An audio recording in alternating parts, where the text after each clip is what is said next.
இப்பொழுது ஒரு அற்புதமான சாட்சி தேவ செய்தி நாம் கேட்கப் போகிறோம். நம்மத்திலே அன்பான சகோதரர் உமாசங்கர் அவர்களை கர்த்தர் கொண்டு வந்திருக்கிறார். அல்லேலூயா சொல்லுங்க. அல்லேலூயா. அவங்க IAS அதிகாரியாக கர்த்தர் அவளை உயர்த்தி கலெக்டராக பணி செய்து அவங்க இன்றைக்கி அரசாங்கத்தில் பெரிய ஒரு பொறுப்பில் ஆண்டவர் வைத்திருக்கிறார். 26 வயசில் IAS பாஸ் பண்ணினார்கள். IAS ஆஃபீஸரில் நம்பர் 1 சான்றிதழ் வாங்கினவங்க. அல்லேலூயா சொல்லுங்க. நம்பர் 1 அதில் முதல் இடத்துல கர்த்தர் அவளை மேன்மைப்படுத்தினார். கர்த்தர் தன் பிள்ளைகளை வாலாக்காமல் தலையாக்குகிறவர், கீழாக்காமல் மேலாக்குகிறவர்.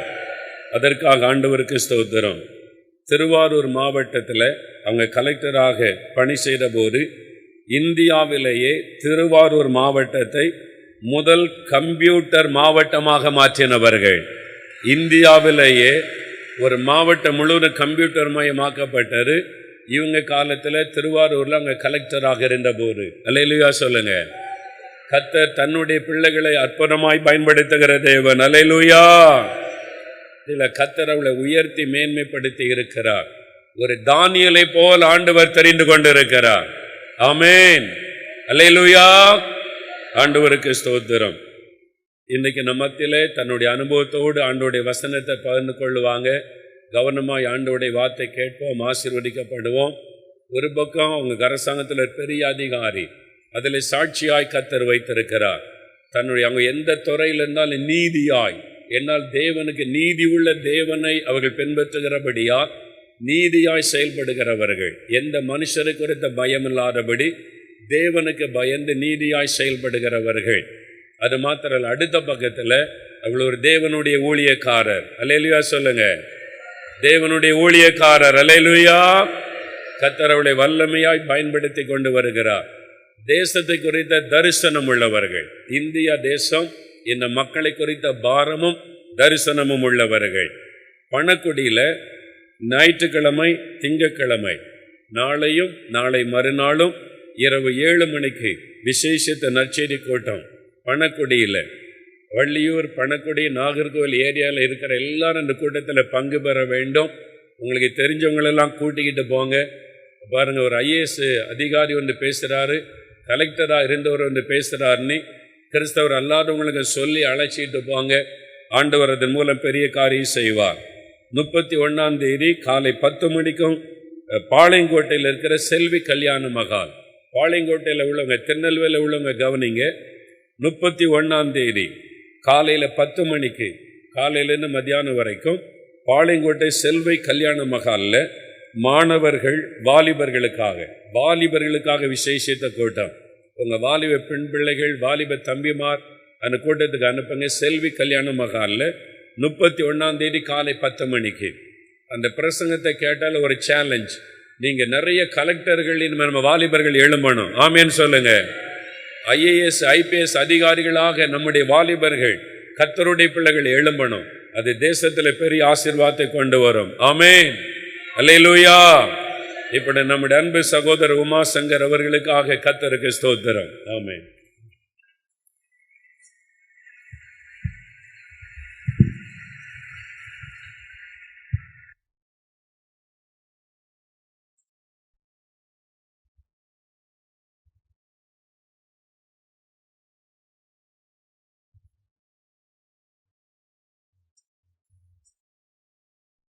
அல்லேலூயா. எத்தனை பேர் வருகைக்கு தயாராக இருக்கிறீங்க? அல்லேலூயா. ஆண்டவருடைய வருகை சமீபம்ங்கிறது எத்தனை பேருடைய விசுவாசம்? அல்லேலூயா. ஆண்டவருடைய வருகை மிக மிக சமீபமாயிருக்கிறது. யாரும் எதிர்பார்க்காத முறையில் அவர் வாசல் அண்டையிலே வந்து நிற்கிறார். அல்லேலூயா. இயேசுவுடைய ரகசிய வருகை இப்பொழுது வாசல் அண்டையிலே இருக்கிறது. எந்த நிமிடமும் எக்கால சத்தம் கேட்குங்கிற ஒரு நிலையில் நம்ம இருக்கிறோம். மன்னித்துக் கொள்வோம்.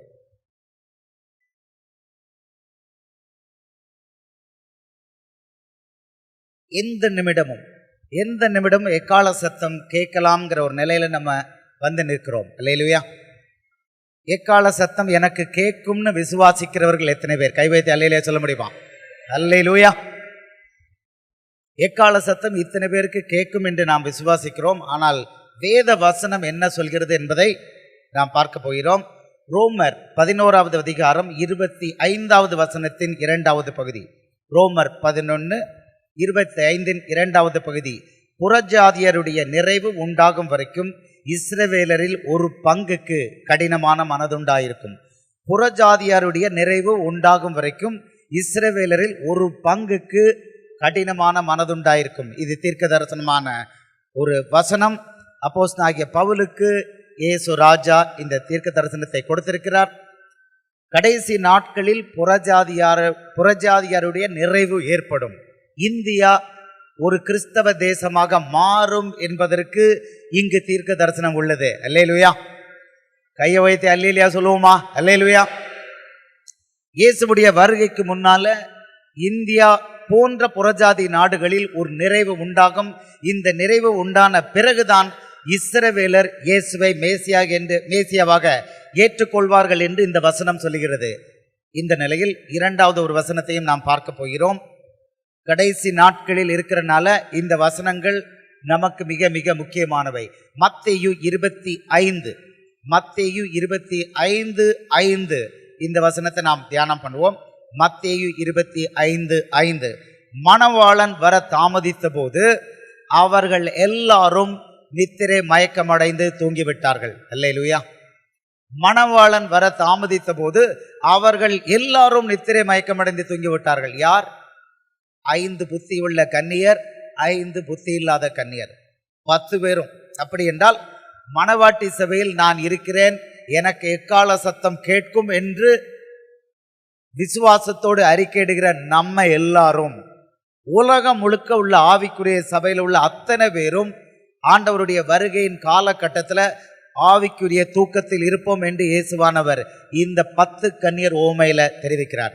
இப்பொழுது ஒரு சிறிய ஜெபத்தை ஏறெடுத்து இந்த கடைசி கால செய்திக்கு செல்வோம். அன்புள்ள பிதாவே, மகத்துவமான தேவனே, இந்த கடைசி நிமிஷத்துல, வருகைக்கான கடைசி நிமிஷத்துல நாங்க இருக்கிறோம்ப்பா. ஆண்டவரே, உங்க வேத வசனத்தின் வெளிச்சத்தை எங்களுக்கு நீங்க கொடுக்கணும்ப்பா. நாங்கள் இங்கிருந்து செல்லும் பொழுது ஆண்டவரே, ஒரு ராஜகுல ஆசாரியராக இங்கிருந்து வெளியே போகணும்ப்பா. சத்ருவை மடங்கடிக்கிற ஆண்டவரே, சத்ருவை மடங்கடிக்கிற ராஜகுமாரனாக, ராஜகுமாரத்தியாக இங்கிருந்து செல்லணும்ப்பா. அனைத்து ஆயுதங்களையும் சத்ருவோடு எதிர்த்து போராடி வெற்றி கொள்கிற அத்தனை ஆயுதங்களையும் எங்களுக்கு நீங்க தரணும்ப்பா. உங்க வேத வசனத்தின் வெளிச்சத்தை எங்களுக்கு காண்பித்து கொடுங்கப்பா. எங்களை வருகைக்கு முழுமையாக தயார்படுத்துங்கப்பா. பேசுகிற உங்க பிள்ளையை முற்றிலும் மறைத்துக் கொள்ளுங்க. பரிசுத்த ஆவியானவரை நீங்க மட்டுமே வெளிப்படுங்க. இயேசுவின் மூலம் ஜெபம் கேளும் நல்ல பிதாவே, ஆமென். மணவாளன் வர தாமதித்த போது அவர்கள் எல்லாரும் நித்திரை மயக்கமடைந்து தூங்கிவிட்டார்கள். அல்லேலூயா, அல்லேலூயா. இந்த ஒரு எச்சரிக்கை நமக்கு ஒவ்வொரு நிமிடமும் நமக்கு எச்சரிக்கையா இருக்க வேண்டும். ஏனென்றால் ஆண்டவருடைய வருகையின் காலகட்டத்தில் நல்ல ஆவிக்குரிய சபை விசுவாசிகளும் தூங்கிக் கொண்டிருப்பார்கள் என்று சொல்லிட்டு அவருடைய சீஷர்களுக்கு சொல்றாரு.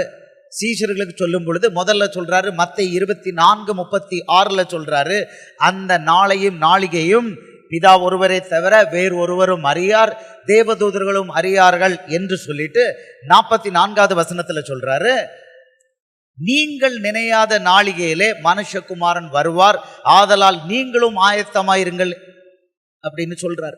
சீஷர்களுக்கு சொல்றாரு. சீஷர்கள் யார்?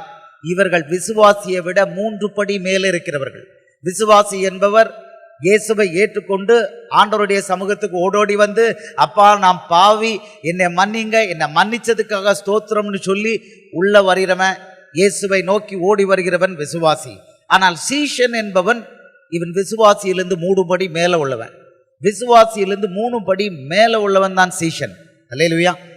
யோவான் 8வது அதிகாரம் 31வது வசனத்துல சொல்றாரு, யோவான் 8:31 சொல்றாரு, நீங்கள் என் கற்பனைகளை எல்லாம் கை கொண்டீர்கள். நான் பாசிருவோம். யோவான் 8:31, இயேசு தம்மை விசுவாசித்த யூதர்களை நோக்கி, நீங்கள் என் உபதேசத்தில் நிலைத்திருந்தால் மெய்யாகவே என் சீஷராயிருப்பீர்கள். இயேசுவுடைய உபதேசத்துல முழுமையாக நிலைத்திருக்கிறவன் அந்த விசுவாசிக்கு இது ஃபர்ஸ்ட் ஸ்டெப்பு சீஷனுக்கு. அல்லேலூயா. சீஷனுக்கு முதல் ஸ்டெப்பு இயேசுவுடைய உபதேசத்துல நிலைத்திருக்கணும். இரண்டாவது சீஷனுக்குள்ள இரண்டாவது அடையாளம் யோவான் 15வது அதிகாரம் 8வது வசனம். யோவான் 15:8 சொல்றாரு, நீங்கள் மிகுந்த கனிகளை கொடுப்பதினால் என் பிதா மகிமைப்படுவார், எனக்கும் சீஷராயிருப்பீர்கள். அல்லேலூயா. சீஷனுக்குரிய இலக்கணம் 2, மிகுந்த கனிகளை கொடுக்கணும். ஒன்று, இயேசுவுடைய உபதேசத்தில் நிலைத்திருக்கணும். இரண்டாவது, மிகுந்த கனிகளை கொடுக்கணும். சீஷனுக்குரிய 3வது இலக்கணம் யோவான் 13வது அதிகாரம் 35வது வசனம். யோவான் 13, 34, 35 அவர் சொல்றாரு, நீங்கள் ஒருவரில் ஒருவர் அன்பாயிருங்கள் அப்படின்னு சொல்லிட்டு, நீங்கள் ஒருவரில் ஒருவர் அன்புள்ளவர்களாயிருந்தால் அதனால் நீங்கள் என்னுடைய சீஷர்கள் என்று எல்லாரும் அறிந்து கொள்வார்கள் என்றார்.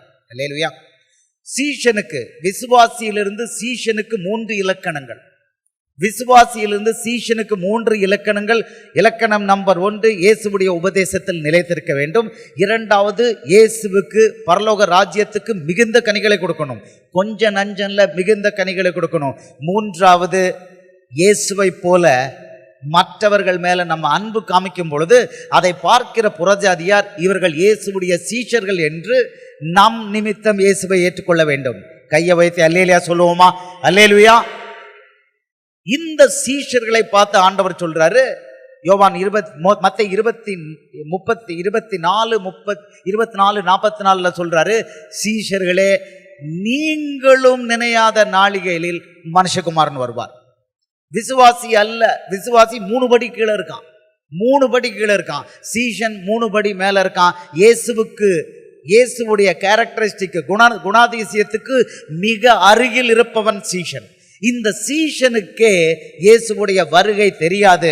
அவனும் தூங்கிக் கொண்டிருக்கிற ஒரு நிலை இருக்கும். அதனால ஆண்டவர் எச்சரிக்கிறாரு, நீங்களும் நினையாத நாளிகையிலே மனுஷகுமாரன் வருவார், ஆதலால் ஆயத்தமாயிருங்கள், விழித்திருங்கள். கை வைத்து அல்லேலூயா சொல்லுவோமா? அல்லேலூயா. சீஷனுக்கு இருக்கக்கூடாத இலக்கணத்தை பத்தி ஆண்டவர் 3 இலக்கணங்கள் சொல்றாரு. சீஷனுக்கு இருக்கக்கூடாத இலக்கணங்கள் எடுத்துக்கொள்வோம். லூக்கா 14வது அதிகாரம், லூக்கா 14:27 சொல்றாரு. லூக்கா 14:27 சொல்றாரு, எடுத்துக்கொள்வோம். லூக்கா 14:27 யாதொருவன் என்னிடத்தில் வந்து தன் தகப்பனையும் தாயையும் தன் மனைவியும் பிள்ளைகளையும் சகோதரியும் சகோதரிகளையும் தன் ஜீவனையும் வெறுக்காவிட்டால் எனக்கு சீஷனாயிருக்க மாட்டான். அல்லேலூயா. அல்லேலூயா. நீங்களும் நானும் இயேசுவுக்கு சீஷன் என்று ஆக விரும்பினால் ஏசப்பா சொல்றாரு, நீங்களும் நானும் நம்மளுடைய ஜீவனையும் வெறுக்கணுங்கிறார். அல்லேலூயா. தகப்பனையும் தாயையும் மனைவியும் பிள்ளைகளும் மட்டுமல்ல, IAS வேலையை மட்டுமல்ல, அரசியல் தலைவராக இருந்த அரசியல் வேலையை மட்டுமல்ல, ஊழியக்காரராக இருந்த ஊழியத்தை மட்டுமல்ல, ஆண்டவர் சொல்றாரு ஜீவனையும் வெறுக்க வேண்டும். அப்படி ஜீவனையும் வெறுக்கிறவன் தான் சீஷன். அப்படி வெறுக்கலனா அவன் சீஷன் அல்லங்கிறாரு. அல்லேலூயா. அல்லேலூயா. அடுத்த வசனத்திலே சொல்றாரு, சீஷனுக்கு இருக்கக்கூடாத அடுத்த விஷயம் என்னன்னா, தன் சிலுவையை சுமந்து கொண்டு எனக்கு பின் செல்லாதவன் எனக்கு சீஷன் அல்ல. இயேசுவுடைய சிலுவை, இயேசு ஒவ்வொருத்தருக்கும் ஒரு சிலுவையை கொடுக்கிறார். அல்லேலூயா. இயேசு ஒவ்வொரு ஆண்டவருடைய பிள்ளைக்கும் ஒரு சிலுவையை கொடுக்கிறார். ஆண்டவருடைய விசுவாசியா, இயேசுவுடைய விசுவாசியா உள்ள வந்துட்டோம்னா முதல்ல வசனத்துல பலப்படணும். வசனத்துல பலப்பட்ட உடனே ஒவ்வொரு ஆண்டவருடைய பிள்ளைக்கும், அது ஆணாக இருந்தாலும் பெண்ணாக இருந்தாலும், ஆண்டவர் சொல்றாரு ஒரு சிலுவை அவனுக்கு கொடுக்கிறார்.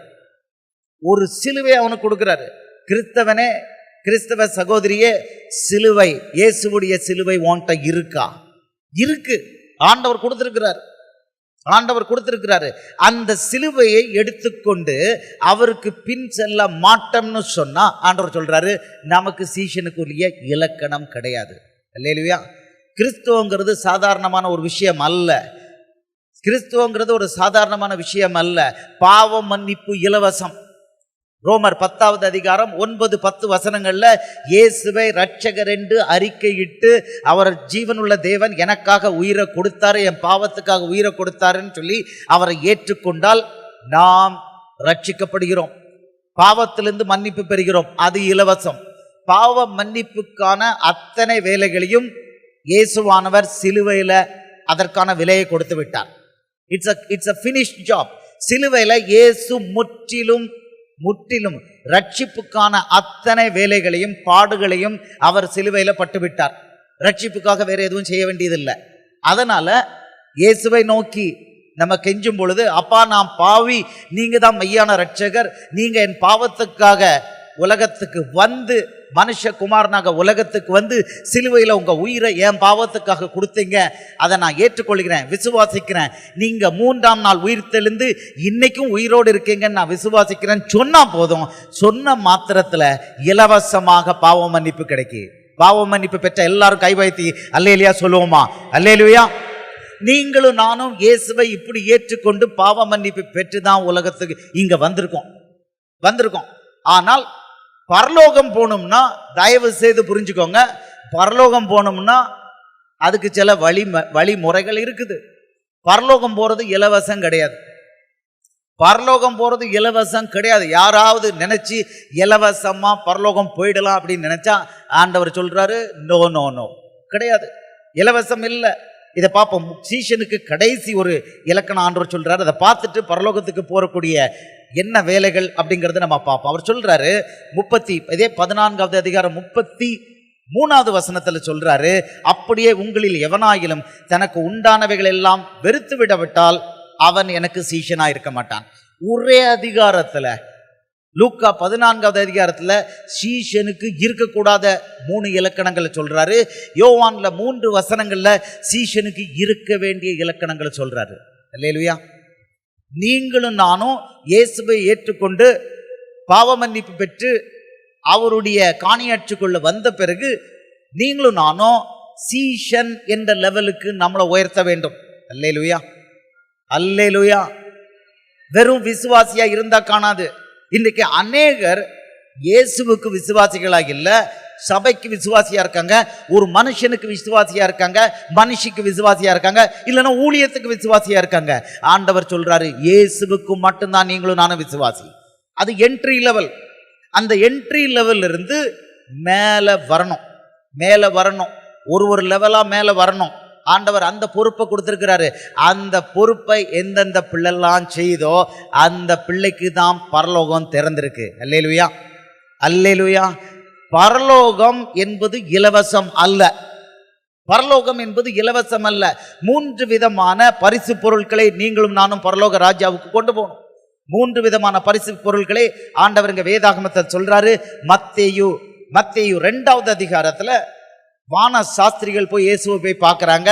அவரை யூதருக்கு ராஜான்னு போய் பார்க்கறாங்க. அவரை ரட்சகரா பார்க்கல. இயேசு பிறந்த 2 வருடம் கழித்து 11வது வசனத்துல அவர் வீட்டில் இருக்கும் பொழுது, முன்னணையில இருக்கும் பொழுது அல்ல, மாட்டுத் தொழுவத்தில் இருக்கும் போதல்ல, அவர் வீட்டுக்குள்ள இருக்கும் பொழுது, இயேசுவுக்கு 2 வயது ஆயிருக்கும் பொழுது இந்த வான சாஸ்திரிகள் இயேசுவை போய் பார்க்கறாங்க. அப்படி போய் பார்க்கும் பொழுது அவங்க வெறுங்கையோடைய போனாங்களா? இல்ல.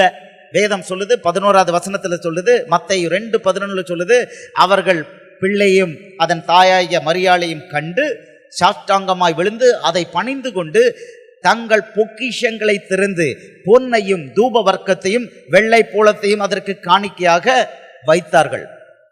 இது என்ன? ரட்சகராக வந்து அடுத்தது இயேசு ராஜாவாக வருகிறதற்கான காலகட்டம் 2 வயது என்றால் 2 பேதுரு 3:8 படி 2000 வருடங்கள். கிருபையின் காலம் 2000 வருடம் என்பதை நாசுக்காக இங்கு ஆண்டவர் தெரிவித்திருக்கிறார். ரட்சகராக அவர் சைலண்டா வந்தாரு. அவர் ராஜாவாக வரும் பொழுது நமக்கு தெரியும், எக்கால சத்தத்தோட வருவார். 1 தெசலோனிக்கர் 4:16-17 1 கொரிந்தியர் 15:51-52 வசனங்கள்லையும் நம்ம பார்க்கிறோம், எக்கால சத்தத்தோடு வானத்திலிருந்து இறங்கி வருவார். அல்லேலூயா.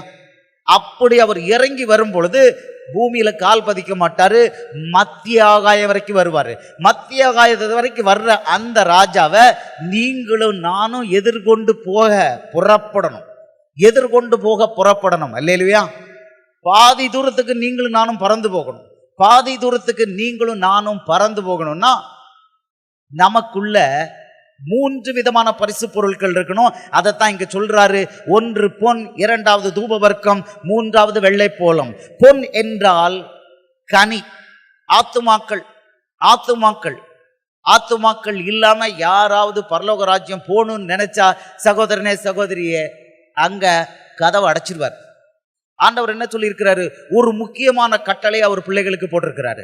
அவர் பரமேறி போறதுக்கு முன்னால மத்தேயு 28வது அதிகாரம் 18, 19, 20 சொல்றாரு, இயேசு அவர்கள் சமீபத்தில் வந்து வானத்திலும் பூமியிலும் எனக்கு சகல அதிகாரங்களும் கொடுக்கப்பட்டுள்ளது, ஆகையால் நீங்கள் புறப்பட்டு போய் சகல ஜாதிகளையும் சீஷராக்கி. முக்கியமான வேலை இது. ஆங்கிலத்துல சொல்றோம் தி கிரேட் கமிஷன் அப்படிங்கிறோம். தி கிரேட் கமிஷன். சகோதரனே சகோதரியே, விசுவாசி ஆகி நம்ம வந்துட்டோம், சபைக்குள்ள கொண்டு வந்துட்டோம், வந்து சேர்ந்துட்டோம்னா நீங்களும் நானும் செய்ய வேண்டியது புறப்பட்டு போகணும்.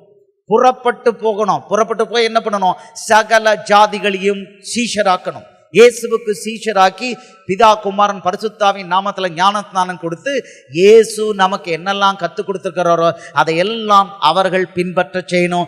இதுதான் உங்களுக்கும் எனக்கும் இயேசு கொடுத்திருக்க முக்கியமான கட்டளை. கை வைத்து அல்லேலூயா சொல்லுவோமா? அல்லேலூயா. ஒவ்வொருத்தருக்கும் இடப்பட்டுள்ள கட்டளை.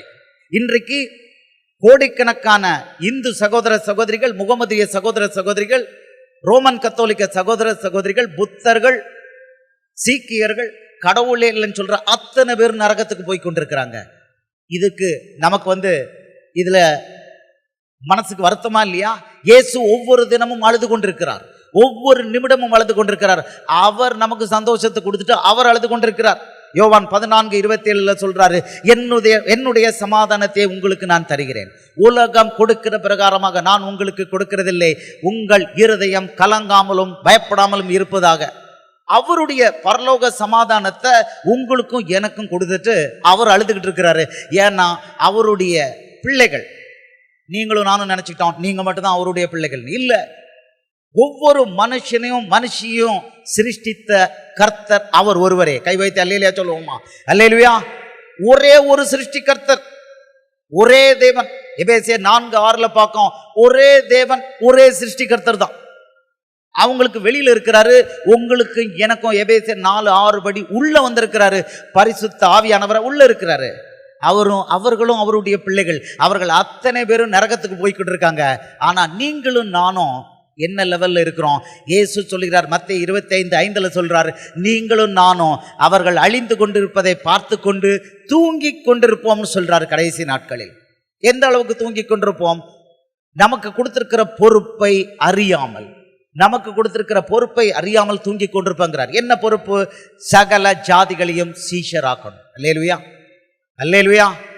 சகோதரனே மறுபடியும் தெளிவுபடுத்த விரும்புகிறேன். ஆவியானவர் ரொம்ப தெளிவா சொல்றாரு, பரலோகம் இலவசம் அல்ல. ஒன்று பொன் கொண்டு வரணும், ஆத்துமாக்கள். இரண்டாவது தூபவர்க்கம். தூபவர்க்கம்னா என்ன?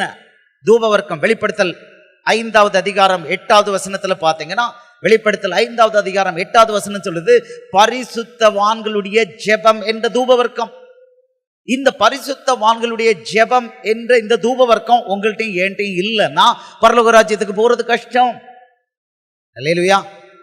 நீங்க கேட்கலாம், அன்றைக்கு அந்த கள்வன் இயேசுவோட மரித்தானே, இயேசு சொன்னாரு, இன்று நீ என்னோட பரதேசில் இருப்பாய். ரைட். அவருக்கு கீழ்ப்படுகிறதுக்கு, சிலுவையிலிருந்து கீழே இறங்கி சுவிசேஷம் சொல்றதுக்கு அந்த கள்வனுக்கு நேரம் இல்லை. ஆனா எவருக்கு அதிகம் கொடுக்கப்படுகிறதோ அவர்களிடம் அதிகம் கேட்கப்படும். லூக்கா 12:47-48. உங்களுக்கும் எனக்கும் நிறைய நேரம் கொடுக்கப்பட்டுள்ளது, நிறைய ஆசீர்வாதங்கள் கொடுக்கப்பட்டுள்ளது, நிறைய பாதுகாப்பு கொடுக்கப்பட்டுள்ளது. இவ்வளத்தையும் வச்சுக்கிட்டு நான் அந்த கள்வனை போல அவன் சிலுவையில தொங்கிக்கிட்டு இருந்தான், பரதேசுக்கு போயிட்டான், நானும் பரதேஸ் போவேன்னா, சகோதரனே சகோதரியே, வேதம் அப்படி சொல்லல. முதல்ல கனி கொடுக்கணும் பரலோக ராஜ்யத்துக்கு. சும்மா வீட்டுக்குள்ள உட்கார்ந்துக்கிட்டு இருந்தோம், இல்ல சபைக்கு மட்டும் வந்துகிட்டு போய்கிட்டு இருந்தோம், தசமபாகத்தை கொடுத்துட்டேன் அம்பிடுத்தான் அப்படின்னு சொல்லிட்டு பாக்கி 6 நாள் உலகத்தோட இருந்தோம்னா நிச்சயமா எக்கால சத்தம் தொனிக்காது. எக்கால சத்தம் தொனிக்கணும்.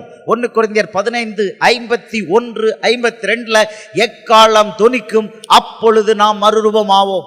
சாவுக்கு ஏதுவான இந்த சரீரம் சாவாமையும், அழிவுக்கு ஏதுவான இந்த சரீரம் அழியாமையும் தரித்துக் கொள்ள வேண்டும். அது எப்படி தரித்துக் கொள்ளும்? அப்படி தரித்துக் கொள்ளணும்னா நீங்களும் நானும் அதற்கான வேலைகளை செய்யணும். அதே 1 கொரிந்தியர் 15வது அதிகாரம் 49வது வசனத்துல சொல்றாரு, நாம் வானவருடைய சாயலையும் தரித்துக் கொள்வோம். அல்லேலூயா.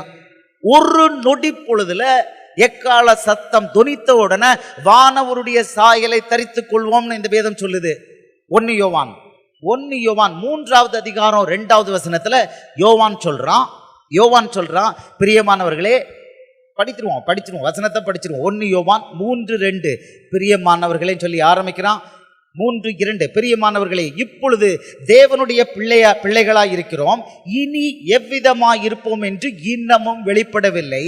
ஆகிலும் அவர் வெளிப்படும் போது நாம் அவர் இருக்கிற வண்ணமாகவே நாம் அவரை தரிசிப்பதனால் அவருக்கு ஒப்பாயிருக்கிறோம் என்று அறிந்திருக்கிறோம். அல்லேலூயா. எக்கால சத்தம் துனித்த உடனே நீங்களும் நானும் ஒரு நொடி பொழுதுல மறுரூபமாவோன்னு சொல்லி 1 கொரிந்தியர் 15:51 பார்க்கிறோம். ஒரு நொடி பொழுதுல மறுரூபமாகி எங்க போறோம்? மத்திய ஆகாயத்துக்கு போறோம். மத்திய ஆகாயத்துக்கு போன உடனே அப்போஸ்தலனாகிய பவுல் சொல்றான், நீங்களும் நானும் வானவருடைய சாயல், தேவதூதர்கள் சாயலை அணிந்து கொள்வோம்னு சொல்றான். யோவானை வச்சு ஆண்டவர் சொல்றாரு, இல்லப்பா மகனே மகளே, தேவதூதர் சாயல் அல்ல, பிதா குமாரன் பரிசுத்த ஆவியானவரை அவர்கள் இருக்கிற வண்ணமாகவே நீங்களும் நானும் தரிசிக்க போகிறதுனால் இயேசுவை போலவே மாறி போவோம் சொல்றாரு. கை வைத்து அல்லேலூயா சொல்லுவோமா? அல்லேலூயா. இயேசுவை போல மாறி போவோம்னா இது ஒரு சாதாரண நிகழ்வு அல்ல, இது ஒரு சூப்பர் நேச்சுரல் நிகழ்வு, இயற்கைக்கு அப்பாற்பட்ட ஒரு நிகழ்வு. அல்லேலூயா. இந்த இயற்கைக்கு அப்பாற்பட்ட நிகழ்வு எப்படி நடக்குதுன்னு அப்போஸ்தலனாகிய பவுல் அந்த வசனத்திலிருந்தே சொல்றான். 1 கொரிந்தியர் 6:14 சொல்றான். 1 கொரிந்தியர் 6:14 சொல்றான், அப்பா அது அவர் இயேசுவை தமது வல்லமையினால் எழுப்பினார், நம்மையும் அவருடைய வல்லமையினால் எழுப்புவார்னு சொல்றான். நம்மையும் அவருடைய வல்லமையினால் எழுப்புவார்னு சொல்றான். அப்ப பரலோக தேவன் அவருடைய வல்லமையினால உங்களையும் என்னையும் எழுப்பணும்னா, அவருடைய வல்லமையினால உங்களையும் என்னையும் எழுப்பணும்னா, சகோதரனே சகோதரியே, அதுக்கு நம்ம என்ன பண்ணிருக்கணும்னு அவர் சொல்லியிருக்கிறாரு. 1 பொன் என்ற ஆத்துமாதாயம், 2 தூபவர்க்கம் என்றால் அழிந்து போகிற ஆத்மாக்களுக்காக நடு ராத்திரியில அதிகாலையில 1 மணி நேரம் 2 மணி நேரம் திறப்பின் வாசல் ஜெபம் பண்ணணும். கை வைத்து அல்லேலூயா சொல்லுவோமா? அல்லேலூயா. அருமையான சகோதரர், திறப்பின் வாசல் ஜெபத்தை தமிழ்நாட்டு முழுக்க ஏறெடுக்க வச்சு தமிழ்நாட்டுக்கு மேல ஆகாயத்தை திறக்க வச்சுக்கிட்டு இருக்கிறாரு. பிசாசானவன் ஆகாயத்துல அந்தகாரத்தை போட்டு என்னுடைய ஜெபம் மேல போக முடியாதபடி, அப்படியே ஜெபம் மேல போனாலும் பதில் வர முடியாதபடி அந்தகாரத்தை போட்டிருக்கான். இந்த ஆகாயத்தை, வானத்தை நீங்களும் நானும் திறக்கணும். அதுதான் திறப்பின் வாசல் ஜெபம். இயேசுவானவர் அதை செஞ்சாரு. யோவான் 1வது அதிகாரம் 51வது வசனத்துல சொல்றாரு. யோவான் 1:51 இந்த திறப்பின் வாசல் ஜெபத்தை பத்தி அவர் சொல்றாரு.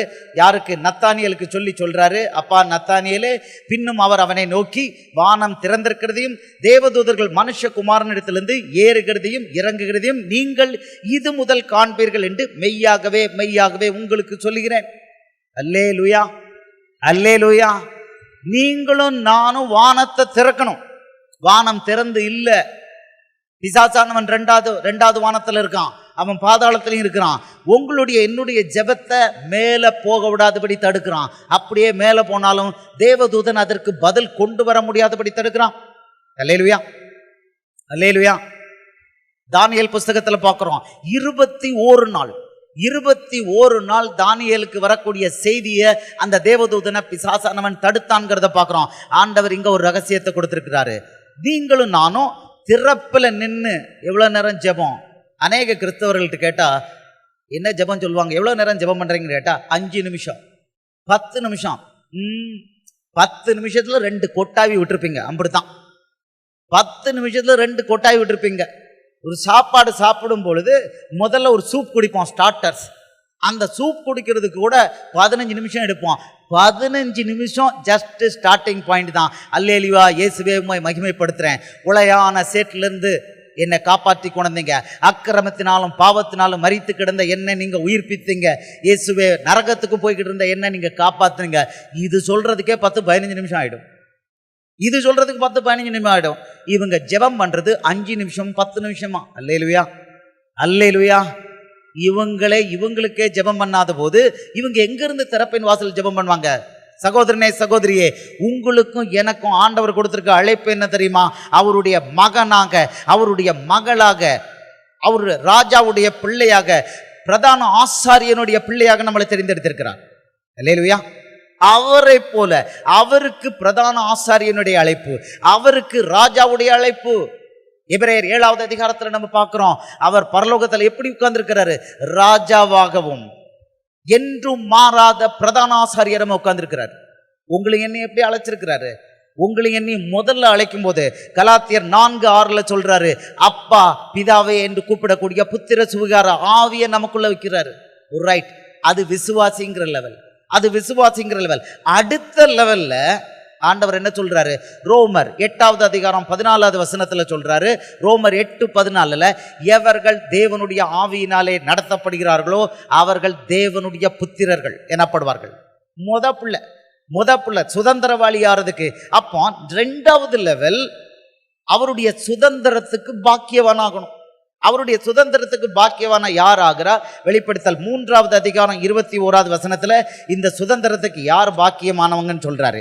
சுதந்திரவாளி யாருங்கிறார்? வெளிப்படுத்தல் 3வது அதிகாரம் 21வது வசனத்துல சொல்றாரு, நான் ஜெயங்கொண்டு என் பிதாவினுடைய சிங்காசனத்திலே அவரோட கூட உட்கார்ந்தது போல ஜெயங்கொள்கிறவனவனோ அவனும் என்னுடைய சிங்காசனத்தில் என்னோட கூட உட்காரும்படி அருள் செய்வேன். அல்லேலூயா, அல்லேலூயா. இந்த ஆவியினால நடத்தப்பட்டு அவருடைய முதல் பிள்ளையா சிங்காசனத்துக்கு உரிமையாளரா ஆகணும்னா நீங்களும் நானும் ராஜாவுடைய பிள்ளைங்கிற லெவல்ல இருந்து அடுத்த லெவலுக்கு உயரணும். ராஜாவுடைய பிள்ளை, எல்லாருமே ராஜாவுடைய பிள்ளைகள் தான். இயேசு ராஜா, அவருக்கு பிள்ளைங்கிற முறையில் நீங்க அத்தனை பேரும் ராஜகுமாரத்திகள், நீங்க அத்தனை பேரும் ராஜகுமாரர்கள். உள்ள வந்தாச்சு, இயேசுக்குள்ள வந்த உடனே அத்தனை பேரும் ராஜகுமாரர்கள், ராஜகுமாரத்திகள். உங்க தலையில இருக்க கிரீடத்தை நீங்க பார்க்கல, பிசாசு பார்க்கிறான், தேவதூதர்கள் பார்க்கறாங்க. அல்லேலூயா. கை வைத்து அல்லேலூயா சொல்லுவோமா? அல்லேலூயா. ராஜாவுடைய பிள்ளைகள், இயேசு பிள்ளைகள் மட்டும்தான் ராஜா பிள்ளைகள். ஆனா அந்த ராஜா பிள்ளை ஒரு லெவல்ல என்ன லெவலுக்கு போனோம்னா அவரோடு எங்க உட்காரணும்? சிங்காசனத்துல உட்காரக்கூடிய லெவலுக்கு நான் உயர்வேன்னு சொல்லி அந்த பிள்ளை உழைக்கணும். சும்மா படுத்து இல்லைன்னா அந்த புறத்தில் இருக்கிற எந்த பிள்ளையும், சுகபோகமா இருக்கிற எந்த பிள்ளையும், எல்லாத்துக்கும் எனக்கு தாங்க தாங்கன்னு கேட்டிருக்க எந்த பிள்ளையும் அவரோடு கூட சிங்காசனத்தில் உட்காரவே முடியாது. அவரோடு கூட பாடுகள் பட்டால் மட்டுமே அவரோடு கூட ஆளுகை செய்ய முடியுங்கிறத நம்ம பார்க்கிறோம். இதே இது ரோமர் 8வது அதிகாரம் 17வது வசனத்துல பார்க்கிறோம். அப்ப நீங்களும் நானும் வெறும் ராஜாவுடைய பிள்ளையா இல்லாம ஆண்டவர் என்ன பண்ணியிருக்கிறாரு? நம்மளை ஒரு படி மேல வந்து அவர் சிங்காசனத்துல உட்காரக்கூடிய அளவுக்கு நம்மளை என்ன உயர்த்த விரும்புகிறார் அப்படின்னா, பட்டத்து இளவரசர்களாக, பட்டத்து இளவரசிகளாக உங்களை என்னை மாற்ற விரும்புகிறார். அல்லேலூயா, அல்லேலூயா. 1 பேதுரு 2வது அதிகாரம் 9வது வசனத்துல சொல்றாரு, நீங்களும் நானும் சாதாரணமானவர்கள் அல்லன்னு எழுதி வச்சுட்டாரு. 1 பேதுரு 2:9 சொல்றாரு, நீங்களோ உங்களை அந்தகாரத்தினின்று தம்முடைய ஆச்சரியமான ஒளியினிடத்திற்கு வரவழைத்தவருடைய புண்ணியங்களை அறிவிக்கும்படிக்கு தெரிந்து கொள்ளப்பட்ட சந்ததியாயும் ராஜரீகமான ஆசாரிய கூட்டமாயும். சொல்லுவோமா கையை உயர்த்தி? நான் ராஜரீகமான ஆசாரிய கூட்டம். கை வைத்து சொல்லுவோமா? நான் ராஜரீகமான ஆசாரிய கூட்டம். சொல்லுங்க, நான் ராஜாவுடைய பிள்ளை, நான் ஆசாரியனுடைய, மகா பிரதான ஆசாரியனுடைய பிள்ளை. அல்லேலூயா. நீங்க ராஜாவுடைய பிள்ளை மட்டுமல்ல, மகா பிரதான ஆசாரியனாகிய இயேசுவுடைய பிள்ளைனால உங்களுக்கு 2 ரோல், உங்களுக்கு 2 ரோல். ராஜாவுடைய மகன், மகள், அடுத்தது ஆசாரிய ஊழியம். என்ன ஊழியம்? ராஜரீக ஆசாரிய ஊழியம். யாருக்கு அடிமை இல்லை, யாருக்கு அடிமை இல்லை. அழகா சொல்லியிருக்கிறாரு, அழகா சொல்லியிருக்காரு. ஒவ்வொரு பிள்ளைகிட்டையும் அவர் கிரீடத்தையும் கொடுக்கிறாரு, கையில முத்திர மோதிரத்தையும் கொடுக்கிறாரு. அல்லேலூயா, அல்லேலூயா. இவ்வளவையும் பெற்றுக்கிட்டு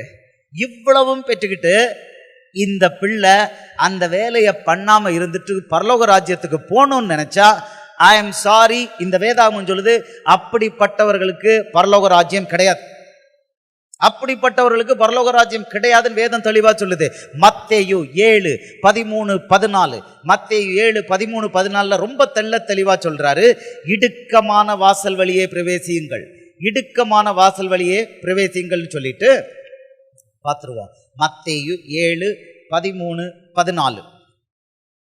இடுக்கமான வாசல் வழியாய் உட்பிரவேசியுங்கள், கேட்டுக்கு போகிற வாசல் விரிவும் வழி விசாலமுமாயிருக்கிறது, அதன் வழியாய் பிரவேசிக்கிறவர்கள் அநேகர். ஜீவனுக்கு போகிற வாசல் இடுக்கமும் வழி நெருக்கமுமாயிருக்கிறது, அதை கண்டுபிடிக்கிறவர்கள் சிலர். அல்லேலூயா.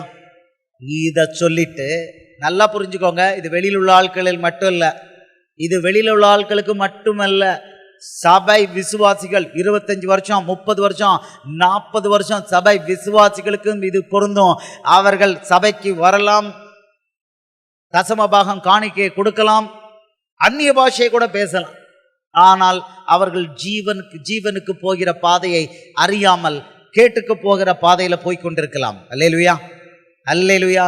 எச்சரிக்கையா இருக்கணும் சகோதரனே சகோதரியே. கடைசி நிமிஷத்துல நம்ம இந்த பந்தய பொருளாகிய பரலோகத்தை விட்டுறவே கூடாது. அப்போஸ்தலனாகிய பவுல் சொல்றான், இது பந்தய பொருள். பிலிப்பியர் 2வது அதிகாரத்துல சொல்றான், எப்படி ஆகினும் மரித்தோரிலிருந்து நான் உயிரோடு எழும்பணுங்கிறான். அல்லேலூயா. கை வைத்து அல்லேலூயா சொல்லுவோமா? அல்லேலூயா.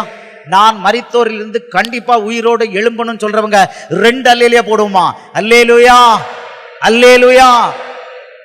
இங்க சொல்றாரு மத்தேயு இதே இதுல 21:22 சொல்றாரு, பரலோகத்தில் இருக்கிற என் பிதாவின் சித்தத்தின்படி செய்கிறவனே பரலோக ராஜ்யத்தில் பிரவேசிப்பானே அல்லாமல் என்னை நோக்கி கர்த்தாவே கர்த்தாவே என்று சொல்கிறவன் அதில் பிரவேசிப்பதில்லை.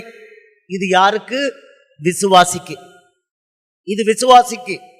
விசுவாசின் உள்ள வந்துட்டு அவருடைய சித்தத்தின்படி செய்யாம போய்கிட்டு இருந்தா அவர் சொல்றாரு, அநேகர் அந்நாளில், நல்ல கவனமா இருங்க, ஏசப்பா தான் சொல்லியிருக்காரு. 22 மத்தேயு 7:22, அந்நாளில் அநேகர் என்னை நோக்கி கர்த்தாவே கர்த்தாவே உமது நாமத்தினாலே தீர்க்க தரிசனம் உரைத்தோம் அல்லவா, உமது நாமத்தினாலே பிசாசுகளை துரத்தினோம் அல்லவா, உமது நாமத்தினாலே அநேக அற்புதங்களை செய்தோம் அல்லவா என்பார்கள். அப்பொழுது நான் ஒரு காலம் உங்களை அறியவில்லை, அக்கிரம செய்கைக்காரரே என்னை விட்டு அகன்று போவங்கள் என்று உங்களுக்கு சொல்லுவேன். இது யாருக்கு தெரியுமா? பிசாசுகளை இயேசுவின் நாமத்துல ஓட்டினவங்க, வியாதியஸ்தர்களை சுஸ்தம் பண்ணவங்க, தீர்க்க தரிசனம் சொன்னவங்க. அப்படின்னா வரங்கள் நிறையப்பட்ட ஆண்டவருடைய பிள்ளை. இது ஒண்ணுமே இல்லை. ஆண்டவர் அத்தனை வரங்களையும் கொடுக்கிறாரு, கிரீடத்தை கொடுக்கிறாரு, பட்டயத்தை கொடுக்கிறாரு, பிசாசு அழிக்கிறதுக்கு அவ்வளவும் கொடுக்கிறாரு. இவ்வளவும் கொடுக்கும் பொழுது எனக்கு இது வேண்டாம், எனக்கு இது வேண்டாம், எனக்கு வேண்டியது என் பிள்ளை நல்லா இருக்கணும், என் பிள்ளை கல்யாணம் முடியும், எனக்கு வேலை கிடைக்கணும், இப்படியே இருந்துகிட்டு இருந்தா இந்த பிள்ளை, ஆண்டவர் சொல்றாரு, இது அடிமை அப்படிங்கிறார். இது ராஜாவுடைய பிள்ளைனாலும் இது அடிமைங்கிறாரு. கலாத்தியர் 4வது அதிகாரம், கலாத்தியர் 4வது அதிகாரம் 1வது வசனத்துல சொல்றாரு. கலாத்தியர் 4:1 சொல்றாரு, சுதந்திரவாளியானவன் எல்லாவற்றுக்கும் எஜமானனாயிருந்தும் அவன் சிறு பிள்ளையா இருக்கும் காலமளவும் அவனுக்கும் அடிமையானவனுக்கும் வித்தியாசம் இல்லை. சகோதரனே சகோதரியே, விசுவாசியா உள்ள வந்துட்டு நம்ம சிறு பிள்ளையா இருந்தோம்னா ஆண்டவர் சொல்றாரு, எப்பா உன் தலையில என்ன இருக்குது? ராஜ கிரீடம் இருக்குது, உன் தலையில ராஜ கிரீடம் இருக்கு, கையில குட்டியோண்டா ஒரு முத்திர மோதிரம் இருக்கு, பரலோக ராஜாவோட முத்திர மோதிரம், இதெல்லாம் கையில வச்சுக்கிட்டு நீ எப்படி இருக்கிறன்னா டெய்லி என்ன குடிக்கிற? குட்டிப்பால் குடிக்கிறேங்கிறாரு. அப்படி புட்டிப்பால் குடிச்சுக்கிட்டு இருந்தா அந்த குழந்தை, ஆண்டவருடைய பிள்ளை, அது என்னவா? அடிமைன்னு ஆண்டவர் சொல்றாரு. அடுத்த வசனத்துல சொல்றாரு, தகப்பன் குறித்த காலம் வரும் வரைக்கும் அவன் காரியக்காரருக்கும் வீட்டு விசாரணைக்காரருக்கும் கீழ்பட்டிருக்கிறான். அல்லேலூயா. ஆண்டவருடைய வருகையின் காலகட்டத்தில் சகோதரனே சகோதரியே ரொம்ப எச்சரிக்கையா இந்த வசனங்களை தியானம் பண்ணணும். ஆண்டவருடைய வருகை மிக மிக சமீபத்திற்கு. ஆண்டவர் அனுமதிச்சா நேரம் இருந்ததுன்னா அதற்கான அடையாளங்களையும் சொல்றதுக்கு ஆண்டவர் அனுமதிப்பார். இப்ப பாருங்க, குழந்தையா இருக்கிறது, விசுவாசிகளா குழந்தைகளாவே இருக்கிறவர்கள் யார்? குழந்தைகளாவே இருக்கிறவர்கள் யார்? இவர்கள் ராஜகுமாரத்திகள், ராஜகுமாரர்கள் தான். ஆனா கை குழந்தையா காம்ப்ளான் குடிச்சுக்கிட்டு இருக்காங்க. இவர்களை பத்தி எபிரேயர் 5வது அதிகாரம் 12வது வசனத்தில் ஆண்டவர் சொல்றாரு. எபிரேயர் 5:12 சொல்றாரு, காலத்தை பார்த்தால் போதகராய் இருக்க வேண்டிய உங்களுக்கு தேவனுடைய வாக்கியங்களின் மூல உபதேசங்களை மறுபடியும் உபதேசிக்க வேண்டியதா இருக்கிறது. நீங்கள் பலமான ஆகாரத்தை அல்ல பாலை உண்ணத்தக்கவர்கள் ஆனீர்கள். அல்லேலூயா. பாலை உண்ணத்தக்கவர்கள் ஆனீர்கள். எப்படி பால்? அடுத்த வசனம் சொல்றாரு 13வது வசனத்துல, பால் உண்கிறவன் குழந்தையா இருக்கிறபடியினால் நீதியின் வசனத்தில் பழக்கம் இல்லாதவனாயிருக்கிறார். சகோதரனே சகோதரியே, யாருக்கெல்லாம் தேவனுடைய நீதியின் வசனத்துல பழக்கம் இல்லையோ அவர்கள் பால் உண்கிறவர்கள். ரொம்ப சிம்பிள். இந்த பால் உண்கிறவர்களை கண்டுபிடிக்கிறதுலாம் ஒன்றும் பெரிய கஷ்டம் கிடையாது. இந்த பால் உண்கிறவங்களை கண்டுபிடிக்கிறது பெரிய கஷ்டம் கிடையாது. இவர்களுக்கும் முகமதியர்களுக்கும் இவர்களுக்கும் இந்து சகோதரர்களுக்கும் வித்தியாசமே இருக்காது. இவங்க கையில ஒன்று பைபிள் இருக்கும், இப்படித்தான். மற்றபடி எந்த விசேஷம் கிடையாது.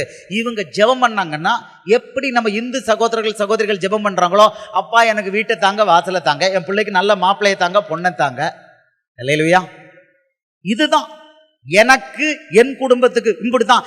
இதை தவிர இவங்களால யோசிக்கவே முடியாது. எத்தனை வருஷம் விசுவாசி? 40 வருஷம் விசுவாசி.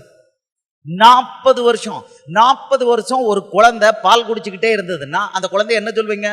அந்த குழந்தையும் மென்டல், அதை வச்சுக்கிட்டு இருக்க அம்மா அப்பாவும் மென்டல். அல்லேலூயா, அல்லேலூயா. ஆசீர்வாதம்னு தொடர்ந்து ஒன்னே நீ கேட்டுக்கிட்டு இருக்கியா? ஆண்டவர் சொல்றாரு, அப்படிப்பட்டவர்கள் பால் குடிக்கிறவர்கள். அல்லேலூயா. இதெல்லாம் உங்களுக்கு தேவைன்னு உங்கள் பரம பிதா அறிந்திருக்கிறான்னு ஆண்டவர் சொல்லிட்டாரு. உனக்குள்ள நீ ராஜாவுடைய பிள்ளை, நீ ராஜகுமாரன் ராஜகுமாரத்தி. எங்கேயாவது ராஜகுமாரன் ராஜகுமாரத்தி எனக்கு ஒரு சேரீ வாங்கித்தாங்க, எனக்கு ஒரு பேண்ட் ஷர்ட்டை வாங்கித்தாங்கன்னு ராஜா கிட்ட பெட்டிஷனா போடுவாங்க? ராஜாவுடைய பிள்ளை எப்படி கேட்கும்? வளர்ந்த ராஜாவுள்ள பிள்ளை எப்படி கேட்கும்? எப்படி கை எடுக்கும், யாரெங்கே அப்படிங்க. யாரெங்கன்னு 10 பேர் வந்து நிற்பாங்க. எனக்கு 5 நல்ல பேண்ட் வேணும், 5 நல்ல பட்டு சாரி வேணும், போய் வாங்கிட்டு வாங்க சாயந்தரத்துக்குள்ள. இல்லையா? ராஜகுமாரன் ராஜகுமாரத்தி இப்படிதான் கமெண்ட் பண்ணுவாங்க. தனக்கு வேண்டிய தேவைகளுக்கு இவங்க வந்து பெட்டிஷன் போட்டு, ராஜாவே எனக்கு ஒரு 5 சாரி கொடுங்க, என் பிள்ளைக்கு வேலை கொடுங்க. இது ஜோலி இல்லை. என் பிள்ளைக்கு வேலை வேணும்ப்பா, அடுத்த வாரத்துக்குள்ள வேலை வேணும், இப்படித்தான்.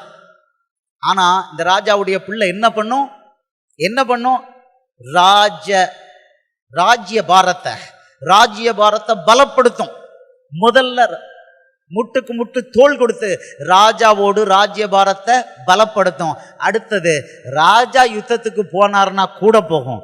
சில நேரங்கள்ல ராஜா யுத்தத்துக்கு போக மாட்டாரு. இந்த பிள்ளை, ராஜாவுடைய பிள்ளை என்ன பண்ணும்? இது யுத்தத்துக்கு போகும். போயிட்டு பக்கத்து நாட்டில் போய் அடிச்சு அந்த நாட்டில இருந்து கொள்ளையடிச்சிட்டு வரும். நாட்டை விஸ்தீரணப்படுத்தும். அல்லேலூயா. கை வைத்து அல்லேலூயா சொல்லுவோமா? அல்லேலூயா. அதனால தான் அவர் சொல்லியிருக்கிறாரு, ராஜாவுடைய பிள்ளையே நீ புறப்பட்டு போய் சகல ஜாதிகளையும் சீஷராக்கன்னு சொல்லியிருக்கிறார். நீ புறப்பட்டு போகலன்னா, சகல ஜாதிகளையும் சீஷராக்க நீ போகலன்னா, நீ மென்டல், நீ கை குழந்தை, நீ காம்ப்ளான் குடிக்கிற பிள்ளை. எத்தனை நாள் காம்ப்ளான் குடிச்சுக்கிட்டு இருப்ப? நீ காம்ப்ளான் குடிச்சுக்கிட்டு இருந்தான்னா நீ பரலோகம் போக முடியாது. ஆணித்தரமான்று சொல்றாரு, எனக்கு இது வேணும், அது வேணும், எது வேணும் கேட்டுக்கோ, ஆண்டவர்கிட்ட கேட்டுக்கோ. அதுல என்ன? உனக்கு குணமளிக்காம யாருக்கு குணமளிப்பாரு? உன்னை ஆசீர்வதிக்காம இந்த பரலோக தேவனை ரோட்ல போறவனே ஆசீர்வதிப்பாரு. அது உன்னுடைய உரிமை. சகோதரனே சகோதரியே, நீ ராஜகுமாரன் ராஜகுமாரத்தி. நேற்றைக்கு அதிகாலையில ஜெபம் பண்ணும் பொழுது இந்த கூட்டங்களுக்கு 8 கூட்டம் 3 நாள்ல பிசாசு இடது கால அடிக்கணும்னு முயற்சி பண்ணான். அதிகாலையில 1 மணிலிருந்து 5 மணி வரை ஜெபம் தியானம் பண்ணி கொண்டே இருக்கும்போது, ஜெபம் பண்ணும் பொழுதே பிசாசு காலில் கையை வச்சான். காலில் இருந்து வலி அப்படியே மேலே வருது, இடது காலில் இருந்து மேலே வருது, கொஞ்சம் கொஞ்சமா மேலே வருது. ப்ரே பண்ணும்போதே கண்டுபிடிக்கிறேன். அப்போ இயேசுவின் நாமத்துல பிசாசே, உனக்கு என் மேல அதிகாரம் கிடையாது. எனக்கு இயேசு லூக்கா 10:19 படி அதிகாரம் கொடுத்திருக்கிறாரு. அந்த அதிகாரத்தை உனக்கு எதிர நான் பயன்படுத்துறேன். இதோ சர்ப்பங்களையும் தேள்களையும் மிதிக்கவும் சத்ருவினுடைய சகல வல்லமையும் மேற்கொள்ளும் உங்களுக்கு அதிகாரம் கொடுக்கிறேன், ஒன்றும் உங்களை சேதப்படுத்த மாட்டாதுன்னு எங்க அப்பா எனக்கு உத்தரவு கொடுத்திருக்கிறாரு, எனக்கு அதிகாரம் கொடுத்திருக்கிறாரு. பிசாசே, உனக்கு என் கால் மேல அதிகாரம் கிடையாது, நீ என்னை சேதப்படுத்த முடியாது. இந்த வசனத்துடைய வல்லமையை நான் உனக்கு எதிராக பிரயோகிக்கிறேன். லூசிபரே, இயேசுவின் நாமத்துல உன்னை மிதித்து பாதாளத்துக்கு போன் கட்டளையிடுறேன். 2 நிமிஷம் தான். காலில் வலி, ஏறின வலி அப்படியே இறங்கி காணாம போயிட்டு இங்க வந்து நிக்கிறேன். அல்லேலூயா. ஏர்போர்ட்டுக்கு சாயந்தரம் வரேன். 2வது அவனுடைய திட்டம் என் தொண்டையை காலி பண்ணணும். ஏர்போர்ட்டுக்கு வந்து என்டர் ஆகும் பொழுது தொண்டை பிடிச்சிருச்சு, த்ரோட் இன்ஃபெக்ஷன் மாதிரி தொண்டை பிடிச்சிருச்சு. இது இவன் வேலை பண்ணுவான். கன்னியாகுமரி டிஸ்ட்ரிக்ட் வந்தாலே இவன் பண்ண முயற்சி பண்ணுவாங்க தெரியும். உடனே தோல் வந்து ட்ரிவாண்ட்ரம் ஏர்போர்ட்ல இறங்கணுன்னு கரு முருங்குது. உடனே எல்லாம் வித்தின் மினிட்ஸ் தான். எல்லாம் வித்தின் மினிட்ஸ் தான் பிசாசு பண்ற வேலை. உடனே தொண்டையில கை வச்சு, பிசாசே இந்த தொண்டை இயேசுவுக்காக ஒப்படைக்கப்பட்ட தொண்டை, இதுல உனக்கு எந்த அதிகாரம் கிடையாது.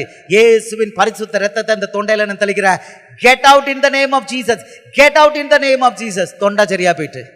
நேற்று மீட்டிங் பேசியாச்சு, இன்னைக்கு மீட்டிங் பேசியாச்சு. சகோதரனே சகோதரியே, நீ ராஜகுமாரன் ராஜகுமாரத்தின்னா உனக்கு ஆண்டவர் எல்லாத்தின் மேலும் அதிகாரம் கொடுத்திருக்கிறாரு. அவர் என்ன சொல்லியிருக்கிறாரு? வானத்திலும் பூமியிலும் சகல அதிகாரம் எனக்கு கொடுக்கப்பட்டிருக்கிறது. ஆகையால் அப்படின்னா அது மத்தேயு 28:18 சொல்றாரு. அப்படின்னா உங்களுக்கும் வானத்திலும் பூமியிலும், அப்படின்னா தேவதூதர்கள் மேலேயும் பிசாசுகள் மேலேயும் உங்களுக்கு அதிகாரம் கொடுத்திருக்கிறாரு. அல்லேலூயா, அல்லேலூயா. இயேசுவின் நாமத்துல போ சொல்லிட்டா ஓடி போயிடும். ரைட்டு, நம்ம அது சொல்றதுக்கு ரெடி, நம்ம அது சொல்றதுக்கு ரெடி. ஆனா அடுத்தது செய்யறதுக்கு ரெடியா? நீங்கள் புறப்பட்டு போய், ராஜகுமாரனே ராஜகுமாரத்தையே, நீ வயசுக்கு வந்துட்டன்னா நீ என்ன எடுக்கணும்? குதிரை ஏற்றம் பண்ணணும். கையில என்ன எடுக்கணும்? ஆயுதத்தை எடுக்கணும். கையில ஆயுதத்தை எடுக்கணும். என்ன ஆயுதம்? தேவனுடைய சர்வாயுத வர்க்கம். எபேசியர் 6:12-18 நம்ம பார்க்கிறோம். தேவனுடைய சர்வாயுத வர்க்கம் எடுக்கிறியா? நீ அந்த சர்வாயுத வர்க்கத்தை எடுத்து பிசாசோடு யுத்தம் பண்ணலன்னா, 6:10 எபேசியர் சொல்லுது, எபேசியர் 6:10 சொல்லுது, மாம்சத்தோடும் இரத்தத்தோடும் அல்ல, துரைத்தனங்களோடும் அதிகாரங்களோடும் இப்பிரபஞ்சத்தின் லோகாதிபதிகளோடும் வான மண்டல பொல்லாத ஆவிகளின் சேனைகளோடும் நமக்கு போராட்டம் உண்டு. நமக்கு போராட்டம் மனுஷன் அல்ல, நமக்கு எதிரி மனுஷன் அல்ல, பிசாசு. கை வைத்து அல்லேலூயா சொல்லுவோமா? அல்லேலூயா. அந்த பிசாசை மேற்கொள்வதற்கு ராஜகுமாரனே ராஜகுமாரத்தையே, நீ தேவனுடைய சர்வாயுத வர்க்கத்தை எடுக்கணும்னு ஆண்டவர் சொல்லியிருக்கிறார். அவனை ஆவியின் பட்டயத்தால அழிக்கணும்னு சொல்லியிருக்கிறாரு. செய்யறியா? நீ செய்யல அப்படின்னா நீ கை குழந்தை, நீ இன்னும் கை குழந்தை. உனக்கு பால் கேட்டுக்கிட்டே இருக்கிற, எனக்கு இந்த ஆசீர்வாதம் பால் கேட்டுக்கிட்டே இருக்க. அப்படி பால் கேட்டுக்கிட்டே இருந்தனா உனக்கு பலம் இருக்காது, பிசாசு அடிச்சு போட்டுருவான், பரலோகம் கிடையாது. அல்லேலூயா, அல்லேலூயா. நீ ராஜகுமாரனா ராஜகுமாரத்தை என்னைக்கு ஆகணும்? உனக்கு ஆண்டவர் என்னென்ன வல்லமை கொடுத்திருக்கிறாரு? மத்தேயு 28:18 உனக்கு என்ன கொடுத்திருக்காரு? வானத்திலும் பூமியிலும் சகல அதிகாரம் கொடுத்திருக்கிறாரு. யோவான் 14:12 யோவான் 14:12 ஆண்டவர் என்ன சொல்றாரு? என்னை விசுவாசிக்கிறவன் நான் செய்கிற கிரியைகளை தானும் செய்வான், இவைகளை பார்க்கிலும் பெரிய கிரியைகளை செய்வான். கையை வைத்து அல்லேலூயா சொல்லுவோமா? அல்லேலூயா. இயேசு லாசருவை 4 நாட்களுக்கு மரித்தவனை, செத்து போனவனை, நாரிட்டு இருந்தவனை உயிரோடு எழுப்பினார்னா, சகோதரனே சகோதரியே, நீங்களும் நானும் செத்து போனவனை உயிரோடு எழுப்பணும். அவர் சொல்லியிருக்கிறாரு. அவர் வசனம் ஒன்றும் டூப்ளிகேட்ல கதை இல்லை. அந்த அவருடைய வசனங்கள்லாம், வேத வசனங்கள்லாம் எப்படி இருக்கு? ஆம் என்றும் ஆமேன் என்றும் இருக்கு. கிறிஸ்துவுக்குள் அவை ஆம் என்றும் ஆமேன் என்றும் இருக்கு. அப்போ இயேசு சொல்லியிருக்கிறாரு, அவர் பரமேறி போறனால அவர் செய்த கிரியைகளை தன்னுடைய பிள்ளை செய்வான், இதோட பெரிய காரியங்களை செய்வான்னா இதை நம்ம பண்ணியிருக்கோமா? அப்ப அவருக்கு வானத்திலும் பூமியிலும் சகல அதிகாரம் கொடுக்கப்பட்டிருக்கு அப்படின்னா அந்த அதிகாரத்தை அப்படியே நமக்கு கொடுத்திருக்கிறார். இது நம்பர் 1. ராஜாவுடைய பிள்ளைக்கு அவர் கொடுத்திருக்கிற அதிகாரம், அல்டிமேட் அதிகாரம் கொடுத்துட்டு அந்த 20வது வசனத்துல கடைசியில சொல்றாரு, ஒரு கேரண்டி கொடுக்கிறாரு. இதோ உலகத்தின் முடிவு பரியந்தம் நான் உங்களோடு இருக்கிறேன், உலகத்தின் முடிவு பரியந்தம் இருக்கிறேன் இருக்கிறாரு, கேரண்டி. 2வது சொல்றாரு, 2வது அதிகாரம் மத்தேயு 16:19 சொல்றாரு, பரலோக ராஜ்யத்தின் திறவுகோல்களையும் நான் உனக்கு தருவேன். நீ பூலோகத்திலே கட்டுகிறது எதுவோ அது பரலோகத்தில் கட்டப்பட்டிருக்கும், நீ பூலோகத்திலே கட்டவிழ்ப்பது எதுவோ அது பரலோகத்திலும் கட்டவிழ்க்கப்பட்டிருக்கும். கை வைத்து அல்லேலூயா சொல்லுவோமா? அல்லேலூயா.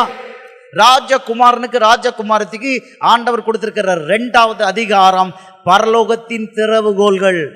இது நம்ம கையில கிடைச்சதா? இது நம்ம கையில இருக்குதா? கட்டவும் கட்டவிழ்க்கவும். இயேசுவின் நாமத்துல வியாதியை போனாது போகணும். நமக்கு மட்டும் இல்ல, யாருக்கு பிரேயர் பண்ணாலும் போகணும். இது 2வது அதிகாரம். அல்லேலூயா, அல்லேலூயா. 3வது அதிகாரம் ஏற்கனவே பார்த்தோம், சத்துருவுக்கு எதிரான அதிகாரம். லூக்கா 10:19 ராஜகுமாரனுக்கு ராஜகுமாரத்துக்கு அவர் கொடுத்திருக்கிற 3வது அதிகாரம். லூக்கா 10:19 இதோ சர்ப்பங்களையும் தேள்களையும் மிதிக்கவும் சத்துருவினுடைய சகல வல்லமையும் மேற்கொள்ளவும் நான் உங்களுக்கு அதிகாரம் கொடுக்கிறேன், ஒன்றும் உங்களை சேதப்படுத்த மாட்டாது. பிசாசை அழிக்கிறதுக்கு ஆண்டவர் வல்லமை கொடுத்திருக்கிறார். கை வைத்து அல்லேலூயா சொல்லுவோமா? அல்லேலூயா. இது ஒன்னொன்னும் AK-47, AK-56, AK-75 மாதிரி யுத்தத்துக்கான ஆயுத தளவாடங்கள். இதை யாருக்கு கொடுக்கிறாரு? நல்லா புரிஞ்சுக்கோங்க. நீதியின் வசனத்துல பலப்பட்டவனுக்கு மட்டும்தான், குழந்தைக்கு கிடையாது. எனக்கு ஆசீர்வாதம் வேணும். மற்றவங்களை போலவே இந்துக்கள் பூஜை புனஸ்காரம் பண்றாங்க, அவங்களுக்கு தான் பண்றாங்க. முகமதியர்கள் அவங்களுக்கு தான் பண்றாங்க. ஆனா ஆண்டவர் மட்டும்தான் சொல்லியிருக்காரு, இயேசு மட்டும்தான் சொல்லியிருக்கிறாரு. மார்க் 12:31 சொல்லியிருக்கிறாரு, உன்னை நேசிக்கிறதை போல பிறனையும் நேசி. எசேக்கியேல் 22:30 எல்லாருக்கும் தெரிந்த வசனம். எசேக்கியேல் 22:30, நான் தேசத்தை சங்காரத்தால் அடிக்காதபடிக்கு திறப்பிலே நிற்கவும் சுவரையும் அடைக்கவும் தக்கதாக ஒரு மனுஷனை தேடினேன், ஒருவனையும் காணேன். ஆண்டவர் சொல்றாரு, மோசே போல ஆரோன் போல அவர் கட்டளை போட்டாரு. எண்ணாகமம் 16:48 பாருங்க. எண்ணாகமம் 16:48 அன்றைக்கு ஆரோன் நின்னா, செத்தவர்களுக்கும் உயிரோடு இருக்கிறவர்களுக்கும் நடுவுல தூப கலசத்தை பிடிச்சு நின்னா. தூப கலசம்னா என்னது? திறப்பின் வாசல் ஜெபம். அவன் நின்ற பொழுது வாதை நின்னுச்சு. அன்னைக்கு 20 லட்சம் இஸ்ரவேலர் செத்திருக்கணும். மோசேயாலும் ஆரோனாலும் அத்தனை பேர் பாதுகாக்கப்பட்டாங்க. நீங்களும் நானும் அந்த திறப்பின் வாசல் ஜெபம் பண்றோமா? கிறிஸ்துவத்துல மட்டும்தான் மற்றவங்களுக்காக உபவாசம் பண்ணி ஜெபம் பண்றது இருக்கு, வேற எங்கேயாவது இருக்கா? இப்படிப்பட்ட நல்ல தேவனை பெற்ற நீங்களும் நானும் கொடுத்து வைத்தவர்கள் கை வைத்து அல்லேலூயா சொல்லுவோமா? அல்லேலூயா. இந்தியா சுபிட்சமா இருக்கணும்னா நீங்களும் நானும் ஜெபம் பண்ணாதான் நடக்கும். இது ஆண்டவர் பொறுப்பை தன்னுடைய ராஜகுமாரத்துக்கு கொடுத்திருக்கிறாரு. அல்லேலூயா, அல்லேலூயா. நீதியின் வசனத்துல என்ன ஆகணும்? பழக்கம் இருக்கணும். இன்னொரு முக்கியமான அதிகாரத்தை கொடுத்திருக்கிறார். இது நியூக்ளியர் பாம். இதை நான் நியூக்ளியர் பாம்ங்கிறேன். பிசாசுக்கு மரண தண்டனை கொடுக்கலாம். பிசாசுக்கு மரண தண்டனை கொடுக்கிற அதிகாரத்தை உங்களுக்கு எனக்கும் கொடுத்திருக்கிறார். என்ன தெரியுமா? லூக்கா 8:31 சொல்றாரு. லூக்கா 8:31 லேகியோன் பிசாசுகள் இயேசுகிட்ட வந்து கெஞ்சுது, தங்களை பாதாளத்துக்கு போக கட்டளையிடாதபடி அவைகள் அவரை வேண்டிக் கொண்டன. லேகியோன் பிசாசுகள் அர்த்தம் என்ன? இயேசுவுக்கு பிசாச பாதாளத்துல கொண்டு கற்ற வல்லமை, மரண தண்டனை. பிசாசுக்கு மரண தண்டனை கொடுக்கிற வல்லமை இயேசுவுக்கு மட்டும் இருந்தது. இது தேவதூதர்களுக்கு இல்லாத வல்லமை. தேவதூதன் முதல் முறையா பிசாச கட்டுறான். எங்க கட்டுறான்? வெளிப்படுத்தல் 20வது அதிகாரம் 1-2 வசனம். வெளிப்படுத்தல் 20:1-2 தேவதூதன் முதல் முறையை கொண்டு போய் பிசாச பாதாளத்துல போய் 1000 வருஷத்துக்கு அடைக்கிறான். ஆனா அதுக்கு முன்னால எங்கேயுமே கிடையாது. ஆனா இன்றைக்கும் ராஜகுமாரனாகிய உங்களுக்கும் ராஜகுமாரத்தியாகிய உங்களுக்கும் பிசாசுக்கு மரண தண்டனை கொடுக்கிற வல்லமை இருக்கு. அது ராஜகுமாரனுக்கும் ராஜகுமாரத்திக்கும் மட்டும்தானே தவிர குழந்தைக்கு கிடையாது. கை வைத்து அல்லேலூயா சொல்லுவோமா? அல்லேலூயா. உங்க சகோதரன் ஐஏஎஸ்ல இருக்கேன். ரொம்ப அசால்ட்டா இயேசுவின் நாமத்துல பிசாசுக்கு மரண தண்டனை கொடுக்கிறேன். பிசாசுக்கு மரண தண்டனை கொடுக்கிறது ரொம்ப சிம்பிள். 5 4 3 2 1 இயேசுவின் நாமத்துல பிசாச உன்னை பாதாளத்துல போய் கட்டுறேன். இப்படித்தான் சொல்லி முடிச்ச உடனே கீழே விழுந்து கிடக்கிற அந்த பாதிக்கப்பட்ட ஆளு சகோதரனோ சகோதரியோ ஜம்ப் பண்ணி எந்திரிக்கிறாங்க. 1 செகண்ட்ல தேவதூதன் போய் பிசாச பாதாளத்துல போய் கட்டிட்டான். 1 செகண்ட்ல கட்டிட்டான். நிரந்தரமா இந்த அதிகாரத்தை கொடுத்திருக்கிறாரு. ஒரு எக்ஸ்ட்ராடினரி கேரண்டி கொடுத்திருக்காரு. ராஜகுமாரனுக்கு ராஜகுமாரத்திக்கு ஒரு எக்ஸ்ட்ராடினரி கேரண்டி என்ன தெரியுமா? வெளிப்படுத்தல் 1:18 அதிகாரம் மட்டுமல்ல, பரலோக கேரண்டி கொடுத்திருக்கிறாரு. ஃபர்ஸ்ட் பரலோக கேரண்டியை நம்ம பார்த்தோம், மத்தேயு 28:20 பார்த்தோம். உலகத்தின் முடிவு பரியந்தம் நான் உங்களோடு இருக்கிறேன். First guarantee. 2வது கேரண்டி, பிசாசுக்கு மேல நீங்க எதுவும் பண்ணலாம். லூக்கா 10:19 பார்த்தோம், ஒன்றும் உங்களை சேதப்படுத்த மாட்டாது. பிசாசு உங்களை ஒண்ணுமே பண்ண முடியாதுன்ட்டாரு. 3வது கேரண்டி என்ன தெரியுமா? நீங்களும் நானும் ஆண்டவர் குறித்த நாளுக்கு முன்னால சாக முடியாது. நான் ஆண்டவர் குறித்த நாளுக்கு முன்னால சாக முடியாது. வெளிப்படுத்தல் 1:18 இந்த கேரண்டி சொல்றாரு, மரித்தேன் ஆனாலும் சதா காலமும் உயிரோடு இருக்கிறேன், ஆமேன். நான் மரணத்துக்கும் பாதாளத்துக்கும் உரிய திறவுகோல்களை உடையவராயிருக்கிறேன். கை வைத்து அல்லேலூயா சொல்லுவோமா? அல்லேலூயா. இன்று யாராவது ஒருத்தர் மரிக்கணும்னா பிசாசு எங்க போய் பெர்மிஷன் கேட்கணும்? எல்லா நேரமும் பிசாசுக்கு அதிகாரம் கிடையாது. குறித்த காலத்துல மரணம் வருதுன்னா ஆண்டவருடைய பிள்ளைய தேவதூதர்கள் கூட்டிட்டு போறாங்க. இதை ஆண்டவர் விளக்கி இருக்கிறார். லூக்கா 16வது அதிகாரத்துல ஐஸ்வர்யவான்கிற மரிக்கிறான், நரகத்துக்கு போறான். அந்த லாசுருங்கிற ஏழை மறிக்கிறான், தேவதூதர்கள் பரலோகத்துக்கு கூட்டிட்டு போறாங்க. அப்போ மரணத்துக்கு நாள், குறித்த நாள் அன்று வருதுன்னா பரிசுத்தமா இருந்தா தேவதூதர்கள் கூட்டிட்டு போறாங்க, அது பரிசுத்தவானுடைய மரணம். அல்லேலூயா. இந்த மரணத்துக்கு குறிக்கப்பட்ட நாளுக்கு முன்னால உங்களையோ என்னையோ பிசாசு எடுக்கணும்னா அவன் எங்க போய் நிக்கணும் தெரியுமா? அவன் தன்னால எடுக்க முடியுமா? நம்மள ஆக்சிடென்ட்ல கொல்ல முடியுமா? கேன்சர்ல கொல்ல முடியும்னு நினைக்கீங்களா? நோ நோ, அவனுக்கு அதிகாரம் கிடையாது, அவனுக்கு அதிகாரம் கிடையாது. அதுதான் ஆண்டவர் சொல்றாரு, மரணத்துக்கும் பாதாளத்துக்கும் உள்ள திறவுகோல்களை உடையவராக இருக்கிறேன். உங்களை ஏதாவது பண்ணணும்னா பிசாசு எங்க போய் நிக்கணும்? இயேசுக்கு முன்னால போய் நின்று, அப்பா உங்க ஆளு ரொம்ப எனக்கு வம்பு பண்றான், என்னுடைய ராஜ்யத்துக்கு பயங்கரமா தொந்தரவு கொடுக்குறான், அவன் உயிர் வேணும்னு கேட்கிறான்.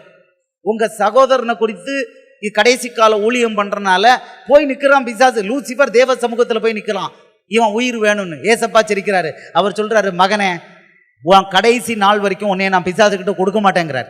அல்லேலூயா. உங்களுக்கு எனக்கு கேரண்டி என்ன தெரியுமா? இயேசு அனுமதிக்காம மறிக்க முடியாது. ஆனா இந்த கேரண்டி யாருக்கு தெரியுமா? குழந்தைக்கு நிச்சயம் கிடையாது. நீதியின் வசனத்துல பழக்கம் இல்லாத பிள்ளைக்கு இது கிடையவே கிடையாது. இயேசுவுக்காக யுத்தம் பண்ணும் ராஜகுமாரத்திகளுக்கும் இயேசுவுக்காக யுத்தம் பண்ணும் ராஜகுமாரர்களுக்கும் மட்டும்தான் இந்த கேரண்டி. கை வைத்து அல்லேலூயா சொல்லுவோமா? அல்லேலூயா. இந்த பிள்ளைகளுக்கு மட்டும்தான் பரலோகத்துல கேக் வாக், மற்றவங்களுக்கு இல்ல. கேள்வி, பரலோக வாசல்ல கேள்வி கேட்பாங்க, கேள்வி கேட்பாங்க. அல்லேலூயா. தமிழ்ல நல்ல சாய்ஸஸ்ட் வேர்டு வருது, ஆண்டவர் அனுமதிக்கல. கேள்வி கேட்பாங்க பரலோகத்துல, கேரண்டி கொடுக்கிறாரு. அடுத்தது சொல்றாரு, யாத்ராகமம் 15:26, யாத்ராகமம் 15:26 சொல்லியிருக்கிறாரு. இன்னொரு கேரண்டி கொடுத்திருக்கிறாரு, எகிப்தியருக்கு நான் வரப்பண்ணின வாதைகளில் ஒன்றையும் உன் குடும்பத்துக்கு வர பண்ணேன், நானே உன் பரிகாரியாகிய கர்த்தர். கைவேல அல்லேலூயா சொல்லுமா? அல்லேலூயா. இது அவ்வளவும் யாருக்கு?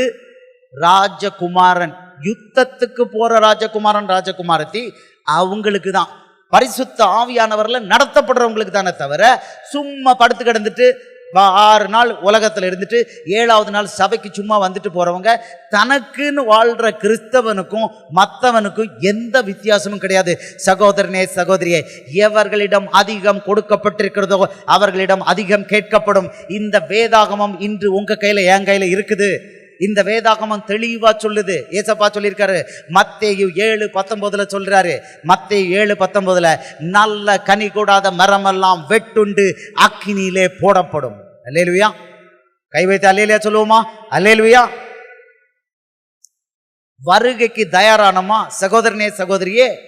ஒன்று பொன் என்ற, மத்தேயு 2வது அதிகாரம் 11வது வசனத்தை குறிப்பிட்ட பொன் என்ற ஆத்மாதாயம் கனி, பரலோக ராஜ்யத்து கனி.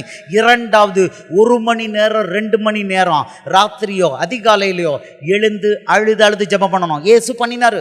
மார்க் 1:35 இயேசு பண்ணினாரு. அவர் அதிகாலையில இருட்டோடு எழுந்து வனாந்தரமான ஒரு இடத்திற்கு போய் அங்கே ஜெபம் பண்ணினார். உங்களுக்கு எனக்கும் அவர் ஒரு உதாரணத்தை வச்சிருக்கிறாரு. நீங்களும் நானும் 4 மணிக்கு மேல தூங்கினோம்னா நம்மளை போல அநியாயப்பட்டவங்க யாரும் கிடையாது. நீ சீனியர் விசுவாசியா? ராத்திரி 12 மணிக்கு எந்திரிச்சு ஜெபம் பண்ணு. சும்மா தூங்கி எந்திரிக்காத. 4 மணிக்கு எத்தனையோ பேர் ஆண்டவர் எழுப்புறாரு, தூதன் தட்டி எழுப்புறான், அதுக்கு பிறகு தூங்கிக்கிட்டு இருக்காங்க. தூங்காத. 4 மணிக்கு மேல உனக்கு தூங்குறதுக்கு அதிகாரமே கிடையாது. 3லேருந்து 6 மணிக்குள்ள 1 மணி நேரம் 2 மணி நேரம் நமக்கு அருமையான முகமதிய சகோதரர்கள், இந்து சகோதர சகோதரிகள், கத்தோலிக்கர்கள், அவங்க மாதான்னு கும்பிட்டுட்டு நரகத்துக்கு போய்கிட்டு இருக்காங்க. அத்தனை பேருக்காகவும் அழுது ஜெபம் பண்ணு சகோதரனே சகோதரியே. கை வைத்து அல்லேலூயா சொல்லுவோமா? அல்லேலூயா. அப்படின்னா நீ என்ன பண்றன்னா, நீ தான் யுத்தத்துக்கு போற ராஜகுமாரன் ராஜகுமாரத்தி, நீ பட்டத்து இளவரசன், நீ பட்டத்து இளவரசி. உனக்கு ஆண்டவர் என்ன கொடுக்கிறாரு? தன்னுடைய சிங்காசனத்துல உட்கார இடம் கொடுப்பாரு பரலோகத்துல. அல்லேலூயா அல்லேலூயா. அப்படி இல்லைன்னா எக்கால சத்தம் கேட்காது. எச்சரிக்கை கொடுக்க சொல்றாரு ஆண்டவர். ஆண்டவர் எக்கால சத்தம் கேட்காதுங்கிறது குறித்து அவர் சொல்றாரு. மத்தேயு 25:5 சொல்றாரு, வருகையின் காலகட்டத்தில் எல்லாரும் தூங்கிக்கிட்டு இருப்பாங்களாம். தூங்குறதுக்கு காரணம் என்ன தெரியுமா? 2 சொல்றாரு, கூட ஒரு எக்ஸ்ட்ரா இருக்கு. 2 மத்தேயு 24:37 சொல்றாரு, நோவாவின் காலத்தில் எப்படி இருந்ததோ அப்படியே மனுஷகுமாரன் வெளிப்படும் காலத்திலும் இருக்கும். எப்படி இருந்தாங்க நோவாவின் காலத்துல?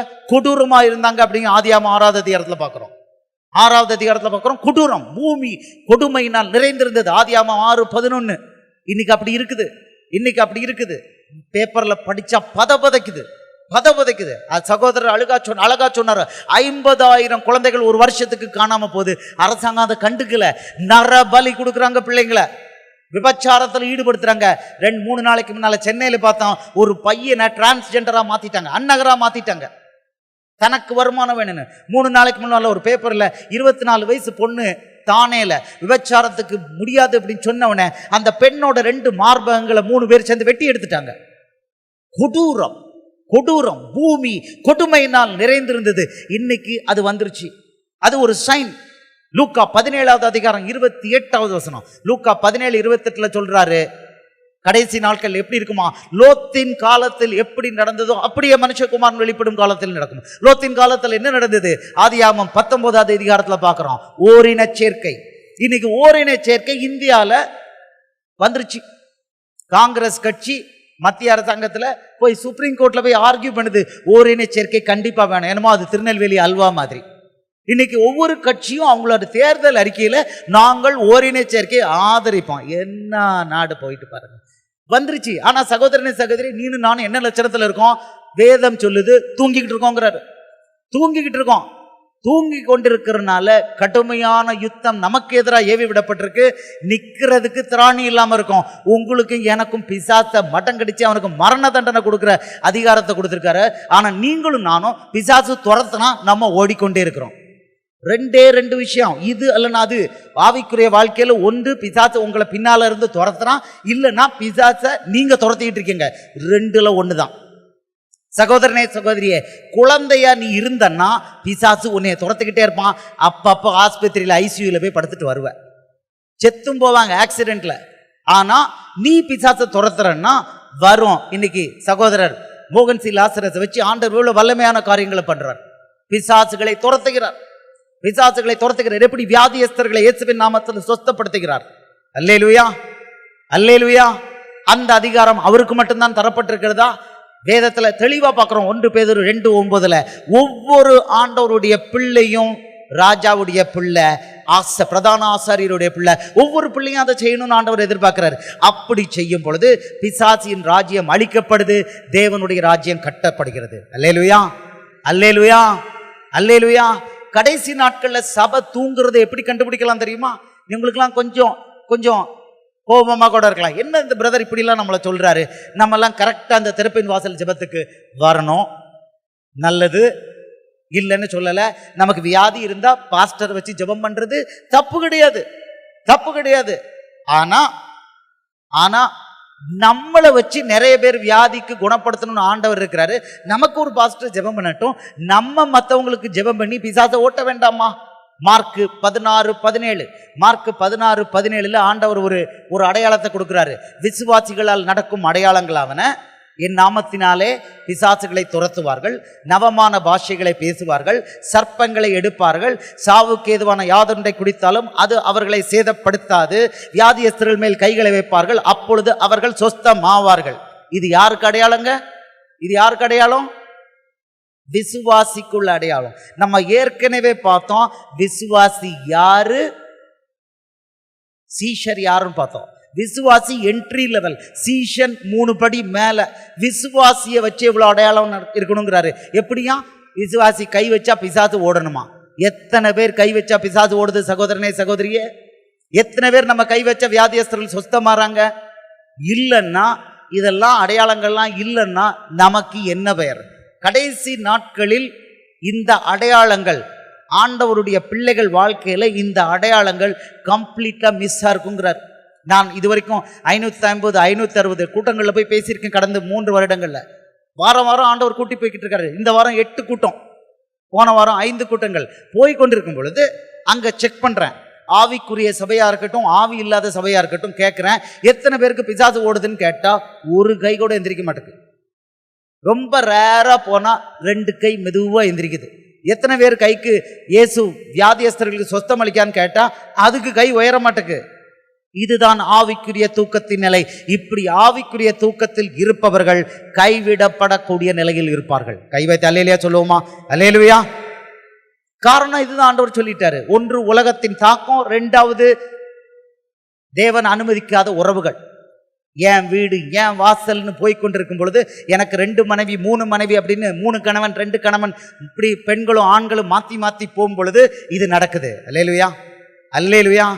இந்த தூக்கத்துக்கு ஆண்டவர் இப்போ புதுசாக ஒரு டெஃபினிஷன் கொடுக்குறார். எல்லாரும் வராங்க, இந்த மாதிரி கூட்டத்துக்கு வராங்க, கன்வென்ஷன் கூட்டத்துக்கு வராங்க, கன்வென்ஷன் கூட்டத்துக்கே நடத்திக்கிட்டு இருக்காங்க, கன்வென்ஷன் கூட்டத்தை நடத்துறாங்க. ஆனா ஆண்டவர் சொல்றாரு, மகனே இந்த பிள்ளை தூங்கிக்கிட்டு இருக்கு உனக்கு தெரியுமாங்கிறார். இந்த பிள்ளை ஆவிக்குரிய தூக்கத்துல தூங்கிக்கிட்டு இருக்கு, இன்னைக்கு வருகை வந்து அந்த பிள்ளை கைவிடப்பட்டிருக்கோம். எப்படி இந்த பிள்ளை தான் என்ன பண்ணுது, வல்லமையான ஆவிக்குரிய கூட்டத்தை நடத்திருக்கு சொல்றாரு, அந்த பிள்ளை தூங்கிட்டு இருக்குங்கிறாரு. அல்லேலூயா. எப்படி தெரியுமா, ஆண்டவர் 3 கட்டளைகளை கொடுத்திருக்கிறார்.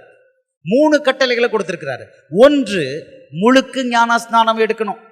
இதை பத்தி பேசணும்னு நேரம் பெறும். கொலோசியர் 2வது அதிகாரம் 12வது வசனம், 1 பேதுரு 2வது அதிகாரம் 3வது அதிகாரம் 20, 21 படிச்சு பாருங்க. ஆண்டவர் யோவான் ஸ்நானகன் ஒருத்தனை அனுப்பி எதுக்கு வந்தாரு, ஞான ஸ்நானம் எடுக்கணும்னு சொல்லி தான் அனுப்பி வச்சாரு. அந்த ஞான ஸ்நானம், முழுக்கு ஞான ஸ்நானம், தண்ணியில முங்கி எடுக்கிற ஞான ஸ்நானத்தை எடுக்க வைக்கணும்னு தான் யோவான் ஸ்நானகன் அவனுக்கு 2வது ஒரு டியூட்டி ஞான ஸ்நானத்தை அறிமுகப்படுத்துறது. இயேசுவை மட்டும் அறிமுகப்படுத்தல, இந்த ஞான ஸ்நானம்னு இந்த புது ப்ரொசீஜரை அறிமுகப்படுத்துறதுக்கு அவன் வந்து ஞானஸ்நானம் கொடுத்தான். அப்படி ஞானஸ்நானம் கொடுக்கும் பொழுது அங்க இருந்த ஆளுங்கள்லாம் என்ன பண்ணாங்களாம், அங்க இருந்த பரிசேயர் சதிசேயர், லூக்கா 7வது அதிகாரம் 30வது வசனத்துல பார்க்கிறோம். லூக்கா 7:30 பார்க்கிறோம். பரிசேயரும் சதிசேயரும் தாங்கள் கெட்டு போவதற்காக அந்த ஞான ஸ்நானத்தை எடுக்கல. இப்போ சபைகள்ல 2 விதமான தவறான சபைகள் இருக்கு. ஒன்று, முழுக்கு ஞானஸ்தானம், தண்ணியில முங்கி எழுந்திருக்கிற ஞானஸ்தானம் இல்லைன்னு சொல்லிட்டு போதகர்ல இருந்து அத்தனை விசுவாசி வரைக்கும் முழுக்கு ஞானஸ்தானம் எடுக்காம இருக்காங்க. ஆனா அவங்க எடுக்கிறது என்ன எடுக்காங்க தெரியுமா, குழந்தை ஞானஸ்தானம் எடுக்கிறாங்க. குழந்தை ஞானஸ்தானம், இந்த வேதத்துல குழந்தை ஞானஸ்தானம் எங்க இருக்கு, இந்த வேதத்துல குழந்தை ஞானஸ்தானம் எங்க இருக்கு சொல்லுங்க பார்க்கலாம். நான் கேட்டேன், அந்த போதகர்கிட்ட கேட்டேன், குழந்தை ஞானஸ்தானம் எங்க இருக்கு, பதில் இல்லை. முழுக்க ஞானஸ்தானம் சபை ஆல்டர்ல கொடுக்கணும், இல்ல தண்ணி தெளிச்சு கொடுக்கணும், எங்க இருக்குன்னு கேட்டா உடனே சொல்றாங்க, எங்களுக்கு தியாலஜியில கத்துக் கொடுத்தாங்க, ஆதி அப்போஸ்தலர்கள் மணலை தெளிச்சு ஞானஸ்தானம் கொடுத்தாங்க. நான் கேட்டேன், பைபிள்ல எங்க இருக்கு மணலை தெளிச்சு ஞானஸ்தானம்? என்ன யோவான் ஸ்நானகன் மணலை தெளிச்ச ஞானஸ்தானம் கொடுத்தான், யோர்தான்ல போய் தான் இயேசுவுக்கு ஞானஸ்தானம் கொடுத்தான். பிலிப்பு எங்க கொடுத்தான், கந்தாகியோட மந்திரிக்கு தண்ணியில மூங்கி தான் ஞானஸ்தானம் கொடுத்தான். அல்லேலூயா, அல்லேலூயா. ஞானஸ்நானம் எடுக்கல. இன்னைக்கு ஒரு ஆள் ஆண்டவரை ஏற்றுட்டு ஞானஸ்நானம் எடுக்காம செத்து போயிட்டா அவருக்கு பரலோகம் உண்டு, அவருக்கு பரலோகம் உண்டு. ஏன்னா அவருக்கு ஞானஸ்நானம் எடுக்க போறதுக்கு நேரம் இல்லை, யாரும் சொல்லி கொடுக்கல, பக்கத்துல தண்ணி தொட்டி இல்லை. ஆனா 20 வருஷம் 30 வருஷம் சபையில இருந்துக்கிட்டு தண்ணியில முங்கி ஞானஸ்நானம் எடுக்கலன்னா நல்லா புரிஞ்சுக்கோங்க. 1 பேதுரு 3:20-21 அந்தப்படியே ஞான ஸ்நானமானதுன்னு ஆண்டவர் கொடுத்துட்டார். கீழ்ப்படியாமை நிமித்தம் நோவாவின் காலத்தில் உள்ள ஆவிகள் கெட்டு போச்சு, நரகத்துக்கு போச்சு. அந்தப்படியே ஞான ஸ்நானம், முழுக்கு ஞான ஸ்நானம் என்கிற இந்த உடன்படிக்கை, கிறிஸ்து மரித்தது போல தண்ணிக்குள்ள மரித்து அடக்கம் பண்ணப்பட்டு கிறிஸ்து உயிர்த்தெழுத்தது போல மேலே எழுந்து வரணும். அதுதான் சொல்லுது கொலோசியர் 2வது அதிகாரம் 12வது வசனம். இந்த ஞான ஸ்நானம், முழுக்கு ஞான ஸ்நானம் எடுக்கலைன்னா ஆண்டவர் சொல்றாரு, அப்படி எடுக்கல அப்படின்னா அவர்களுக்கு கீழ்ப்படியாமை நிமித்தம் பரலோக ராஜ்யம் கிடையாது. அல்லேலூயா. கீழ்ப்படியாமை நிமித்தம் பரலோக ராஜ்யம் கிடையாது. அப்போஸ்தலர் 2:38 பேதுரு சொல்றான், ஞான ஸ்நானம் எடு, அப்பொழுது பரிசுத்த ஆவியானவருடைய வரங்கள் கிடைக்கும். ஞானஸ்நானம், முழு ஞானஸ்நானம் எடுக்கலன்னா அந்த சபையில பரிசுத்த ஆவியானவர் இருக்க மாட்டார். 1 கொரிந்தியர் 12 கொடுக்கப்பட்டுள்ள 9 வரங்களும் அந்த சபையில வேலை பார்க்காது. நல்லா செக் பண்ணி பாருங்க. முழு ஞானஸ்நானம் இல்லைன்னு சொல்ற சபையில அந்த போதகருக்கு விசுவாசிக்குரிய எந்த அடையாளமும் இருக்காது, எந்த பிசாசும் ஓடாது, எந்த வியாதியஸ்தரும் சொஸ்தமாட்டவங்க, அந்நிய பாஷை அபிஷேகம் இருக்காது, ஒன்று இருக்காது, ஆவிக்குரிய வரங்கள் ஒன்றும் இருக்காது. அந்த சபை போதகர்ல இருந்து கடைசி விசுவாசி வரை அத்தனை பேரும் மத்தேயு 25:5 படி ஆவிக்குரிய தூக்கத்தில் இருக்காங்க.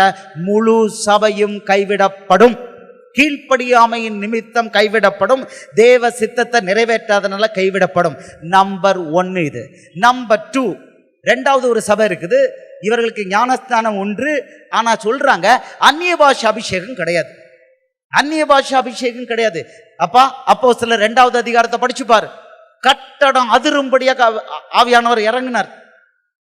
அடுத்தது புறஜாதியாருக்கு எப்படி இறங்குச்சு? பேதுரு பேசிக்கொண்டிருக்கும் பொழுதே, அப்போஸ்தலர் 10வது அதிகாரத்துல பார்க்கிறோம், பேதுரு பேசிக்கொண்டிருக்கும் போதே வசனத்தை கேட்ட அத்தனை பேர் மேலும் பரிசுத்த ஆவியானவர் இறங்கி, அதுக்கு அடையாளம் என்னது? அந்நிய பாஷையில பேசினாங்க. அந்நிய பாஷையில பேசினாங்க. அந்நிய பாஷை பரிசுத்த ஆவியானவர் நிரப்புதலுக்கு அடையாளம். அந்நிய பாஷை அடையாளத்தோடு உங்களுக்கு எனக்கும் அபிஷேகம் இருக்கும் பொழுது ஆவியானவர் நமக்குள்ள இருந்து கண்டித்து உணர்த்துவார். பாவத்தை குறித்தும் நீதியை குறித்தும் கண்டித்து உணர்த்துவார். ஒரு பக்கம் நம்ம ஆத்மா கரெக்டா இருக்கும், அடுத்தது பிசாசோடு எதிர்த்து போராடுறதுக்கு என்ன கொடுக்கிறாரு? தைரியத்தை கொடுக்கிறாரு. கிறிஸ்து எனக்கு ஜீவன், சாவு எனக்கு ஆதாயம்னு நீ சொல்லணும்னா உனக்கு பரிசுத்த ஆவியானவர் அபிஷேகம் இருந்தால் தான் சொல்ல முடியும். எனக்கு சாட்சி சொல்ல ஆசை, நேரம் இல்லை. என்னை அழிக்கணும்னு எழுந்திருந்தாங்க, கல்லை தூக்கி எறிஞ்சாங்க. மினிஸ்ட்ரியில் வரும்போது காரில் கல்லை தூக்கி எறிஞ்சு தலையை உடைக்கணும்னு பார்த்தாங்க, கொலை செய்யணும்னு பார்த்தாங்க. ஒன்று நடக்கல. அடிக்கன்னு சொல்லுவான், நான் பாட்டு போய்கிட்டே இருப்பேன். நீ அடிச்சா அடிச்சுக்கோ. கல்லை தூக்கி எறிஞ்சாங்க, கண்ணாடியில் பட்டுது. என் தலையை உடைக்கணும்னு கண்ணாடியில் பட்டுச்சு. ஆண்டவர் என்ன பண்ணாரு தெரியுமா? அந்த சாதாரண ஜீப் கண்ணாடியை புல்லட் ப்ரூஃப் கண்ணாடி ஆக்கிட்டார். போற இடங்கள்ல நோட்டீஸ் ஒட்டுறாங்க, மறியல் பண்றாங்க. நாளைக்கு பணகுடி மீட்டிங்க்கு இன்னைக்கு வரைக்கும் அனுமதி தரலன்னு சொல்லிக்கிட்டு இருக்காங்க. ஆனா மீட்டிங்க்கு நான் பேசத்தான் செய்வேன். எதிர்ப்புகளுக்கு இன்னைக்கு அடிச்சுட்டாங்க. 2 இடத்துல இருந்து ரிப்போர்ட் வந்துருச்சு, உங்களை அட்டாக் பண்ண போறாங்க. அப்படியா ஆண்டவரே? அப்படி அட்டாக் பண்ண போறாங்கன்னா உங்கள்கிட்ட என்ன நான் ஒப்பு கொடுக்குறேன், என் மனைவியும் என் புருஷனா உங்கள்கிட்ட நான் ஒப்பு கொடுக்குறேன்ப்பா. இப்படிதான். அல்லேலூயா, அல்லேலூயா. இயேசுவுக்கு மேல புருஷன் இருக்கக்கூடாது, இயேசுவுக்கு மேல மனைவி இருக்கக்கூடாது. அன்பு, ஆமா, இயேசுவுக்கு அடுத்ததுதான் மனைவி. உயிர் இயேசுவுக்கு அடுத்ததுதான். அது இருக்கணும்னா பரிசுத்த ஆவியானவருடைய அபிஷேகம் இருக்கணும். ஆம்பூர்ல போகும்போது ஆண்டவர் சொன்னார், 5 பேர் ஒன்னு அடிக்கிறதுக்கு இருக்காங்க ரெடியா, நீ போ நான் பாத்துக்கிறேன்ட்டார். போய் நிக்கிறேன், 9:15 போய் நிக்கிறேன். போலீஸ் சொல்றாங்க 5 பேர் வெளியில இருந்து வந்தாங்க, பேந்த முழிச்சுக்கிட்டு இருந்தாங்க, அரெஸ்ட் பண்ணி வச்சிருக்கோம். அல்லேலூயா, அல்லேலூயா. இப்போ இப்படி நடந்துகிட்டு இருக்கு. இப்போ இந்த பரிசுத்த ஆவியானவர் அபிஷேகம் இல்லாம நிலை நிற்க முடியாது. பேதுரு அபிஷேகம் பெறதுக்கு முன்னால 3 தடவை இயேசுவை மறுதலிச்சான். அபிஷேகம் பெற்ற பிறகு என்னாச்சு? அவருக்காக போய் சிலுவையில தன்னை ஒப்பு கொடுத்தான் தலையில. அல்லேலூயா. இந்த அந்நிய பாஷை அபிஷேகம் இல்லைன்னு சொன்னாலும் அந்த சபையும் கைவிடப்படும். கைவைத்து அல்லேலூயா சொல்லுவோமா? அல்லேலூயா. இவங்களால ஒரு பிரயோஜனம் பரலோகத்துக்கு கிடையாது. முழுக்க ஞானஸ்தானம் இல்லைன்னு சொல்றவங்களாலையும் ஒரு பிரயோஜனம் பரலோகத்துக்கு கிடையாது. அந்நிய பாஷை இல்லைன்னு சொல்றவங்களாலையும் பரலோகத்துக்கு பிரயோஜனம் கிடையாது. அல்லேலூயா, அல்லேலூயா. 3வது உடன்படிக்கை திருவிருந்து. இந்த திருவிருந்து ஒன்று கண்டிப்பா எடுக்கணும். இயேசு மரித்து உயிர் தெழுந்ததுக்கு அடையாளமாக அதை எடுக்கணும்னு சொல்லியிருக்கிறாரு. ஆனா 1 கொரிந்தியர் 11வது அதிகாரத்தில் அவர் சொல்றாரு, திருவிருந்த அபாக்கியமா, அதுக்கு எந்த எலிஜிபிலிட்டி தகுதி இல்லாம திருவிருந்து எடுத்தா அதுவே ஆக்கினைக்கு வழிவகுக்கும்ட்டாரு. நரகம் போறதுக்கு வேற ஒன்றும் வேண்டாம், பாவத்தோடு ஆண்டவர் சொன்னதுக்கு கீழ்ப்படியாம திருவிருந்து எடுத்தா அது ஒன்னே போதும் அவங்கள நரகத்துக்கு அனுப்புறதுக்கு. இந்த மாதிரி 3 விதத்துல ஆவிக்குரிய சபை என்று சொல்லப்படுகிற சபையில ஒரு பகுதியினர் நரகத்துக்கு போய் கொண்டிருக்கிறாங்க, அவங்களுக்கு தெரியல. இந்த கேட்டகரியில எங்கேயாவது நம்ம இருந்தோன்னா சகோதரனே சகோதரியை இன்னைக்கு ஆண்டவர்கிட்ட ஒப்பு கொடுத்து அவருடைய சித்தத்துக்கு கீழ்ப்படியும் நம்ம சொல்லணும். சொல்லி மன்னிப்பு கேட்டு அதன்படி செய்யணும். கை வைத்து அல்லேலூயா சொல்லுவோமா? அல்லேலூயா. 1 கனி கொடுக்கணும், ஆத்மாதாயம். 2வது திறப்பின் வாசல் ஜெபம். 3வது என்ன கொடுத்தாங்க? வெள்ளை போளம் என்றால் இதான் கடைசி. வெள்ளை போளம் என்றால் பரிசுத்தம் இல்லாமல் ஒருவனும் தேவனை தரிசிப்பதில்லையே பார்க்கிறோம். எபிரேயர் 12:14 வெள்ளை போளத்துக்கு ஒரே ஒரு வசனத்தை ஆண்டவர் கொடுக்கிறாரு. எபேசியர் 5:27 சொல்றாரு, கரை திரை முதலானவைகள் ஒன்றும் இல்லாமல் பரிசுத்தமும் பிழையற்றதும் மகிமையுள்ள சபையாக. என்னெல்லாமா? கரை திரை முதலானவைகள் ஒன்றும் இல்லாமல் பரிசுத்தமும் பிழையற்றதும் இயேசுவுடைய மகிமை, இவ்வளவு நமக்கு காணணும். இதுதான் வெள்ளை போளம். இப்படி இருந்தா தான் நமக்கு எக்கால சத்தம் கேட்கும். அல்லேலூயா, அல்லேலூயா. எல்லாரும் கண்களை மூடிக்கொள்வோம். இப்ப நம்ம ஜெபத்துக்குள்ள போறோம். சகோதரனே சகோதரியே, இப்ப நீங்க ஒப்பு கொடுங்க. ஏசப்பா, நான் இதெல்லாம் கீழ்ப்படியாம இருந்தேன்னா, எனக்குள்ள பாவம் இருந்ததுன்னா, மீறுதல் இருந்தேன்னா, இப்ப நான் மன்னிப்பு கேட்கிறேன்னு சொல்லுங்க. ஆண்டவர் உங்களுக்கு வரங்களை, கிருபைகளை இப்ப கொடுக்க போறாரு. பிசாசை இன்னையிலிருந்து ஓட்டுவீங்க, வியாதியஸ்தர்களை நீங்க சொஸ்தமாக்குவீங்க. நீங்க இன்னையிலிருந்து வயது வந்த ராஜகுமாரன், ராஜகுமாரத்தி, நீங்கள் குழந்தைகள் அல்ல. முதல் கண்டிஷன் இயேசுவை நேசிக்கணும், அது மார்க் 12:30. இரண்டாவது கண்டிஷன் பிறனை நேசிக்கணும், மார்க் 12:31. மூன்றாவது கண்டிஷன் வேத வசனத்தை அனுதினமும் தியானம் பண்ணணும், சங்கீதம் 1:2. அடுத்தது நான்காவது அதிகாலை ஜெபம் நம்ம பார்த்தோம், மார்க் 1:35. ஐந்தாவது தான் புறப்பட்டு போய் எல்லாரையும் சீஷராக்கணும், அது மார்க் 15:16. இப்போ இவ்வளவு நம்ம பார்த்துட்டோம். இந்த 5 கண்டிஷன் சகோதரனே சகோதரி, இப்போ நம்ம எல்லாத்துக்கும் நம்ம ஒப்பு கொடுப்போம். இந்த 5 கண்டிஷனை சாட்டிஸ்ஃபை ஆனாதான் இந்த 7 வருடங்கள் உபத்திரவத்தில் ஆண்டவர் ஒப்பு கொடுத்துட்டார். 2014 20 வரை இந்தியாவில் சபை உபத்திரவத்துக்குள்ள ஒப்பு கொடுக்கப்பட்டுள்ளது. சபை அடி வாங்கும் நேரம் இது. கிறிஸ்தவர்கள் அடி வாங்கும் நேரம் 2014 20. இந்த 7 வருடங்களில் புறஜாதியார் நிறைவு உண்டாக போகுது. ரெடியா? நீங்களும் நானும் ரெடியா? ஒன்று, இயேசுவுக்காக யுத்தம் பண்றதுக்கு, அடிபடாம இருக்கிறதுக்கு. ஒரு சிலருக்கு அடி கிடைக்கிற பாக்கியம் கிடைக்க போகுது, பாவத்தினால் அல்ல, இயேசுவுக்காக இரத்த சாட்சியா மறிக்கக்கூடிய அந்த பாக்கியம் ஒரு சிலருக்கு கிடைக்க போகுது. இது இந்த 7 வருடங்கள் இந்தியாவில் நடக்க போகுது. நம்ம தயாரா? முதல்ல நம்ம வருகைக்கு தயாராரமா? நம்ம ராஜகுமாரத்திய யுத்தத்துக்கு கையில பட்டயத்தை எடுத்துட்டோமா? ஆவியின் பட்டயத்தை எடுத்துட்டோமா? இப்போ ஒப்பு கொடுப்போம். ஒரு நிமிடம் நம்ம ஆண்டவர்ட்ட மன்னிப்பு கேட்போம், பாவங்களுக்காக, மீறுதல்களுக்காக. ஏசு ராஜா, இந்த நேரத்தில் அடியனை ஒப்பு கொடுக்கிறப்பா. சொல்லுவோமா? இசப்பா, பாவங்களை நான் அறிக்கையிடுறேன், மீறுதல்களை அறிக்கையிடுறேன். எனக்கு பிசாசு ஓட மாட்டேக்கண்ணா, நான் கை வச்சா பிசாசு ஓட மாட்டேக்கண்ணா. விசுவாசிக்குரிய முதல் அடையாளம் என்கிட்ட இல்லை, என்கிட்ட பாவம் இருக்கு, மீறுதல் இருக்குன்னு அர்த்தம். இயேசுவே, இப்போ நான் ஒப்பு கொடுக்குறேன், ரகசிய பாவங்களை அறிக்கையிடுறேன். ராஜா, எனக்கு மட்டும் ஆசீர்வாதம் வேணும்னு இதுவரைக்கும் நான் பால் குடிக்கிற பிள்ளையா இருந்துட்டேன். என்ன மற்றவர்களுக்கு ஆசீர்வாதமா நீங்க மாத்திருக்கீங்கன்னு தெரிஞ்சுக்கிட்டேன். இன்றிலிருந்து மற்றவர்களுக்காக நான் ஜெபம் பண்ணுவேன். 1 மணி நேரம் ஜெபம் பண்ணுவேன், திறப்புல நிற்பேன். நடு ராத்திரியில, அதிகாலையில, இயேசுவே நீங்க திறப்புல நின்ன மாதிரி நான் திறப்புல நின்று ஜெபம் பண்ணுவேன். இப்போ ஆண்டவர்கிட்ட ஒப்பு கொடுப்போமா? ஆண்டவரே, நான் தூங்குகிற விசுவாசியா இருக்க மாட்டேன். இதுவரைக்கும் முழுக்க ஞானஸ்தானம் எடுக்கலன்னா இப்போ நான் ஒப்பு கொடுக்குறேன். ஆண்டவரே, அந்நிய பாஷை அபிஷேகம் இல்லைன்னு சொல்லிக்கிட்டு அலைஞ்சேன்னா இப்போ நான் வேதத்துக்கு எதிராக சொல்லிக்கிட்டு இருக்கேன்னு கண்டுபிடிச்சிட்டேன். நான் அந்நிய பாஷை அபிஷேகத்தை ஏற்றுக்கொள்கிறேன். இப்பவுமே எனக்கு அந்நிய பாஷை அபிஷேகத்தை கொடுங்கப்பா, எனக்கு வரங்களை கொடுங்கப்பா. ஆண்டவரே, திருவிருந்த பாவத்தோடு மன கசப்போடு திருவிருந்த எடுத்திருந்தேன்னா இப்போ அதுக்கும் மன்னிப்பு கேட்குறேன்ப்பா.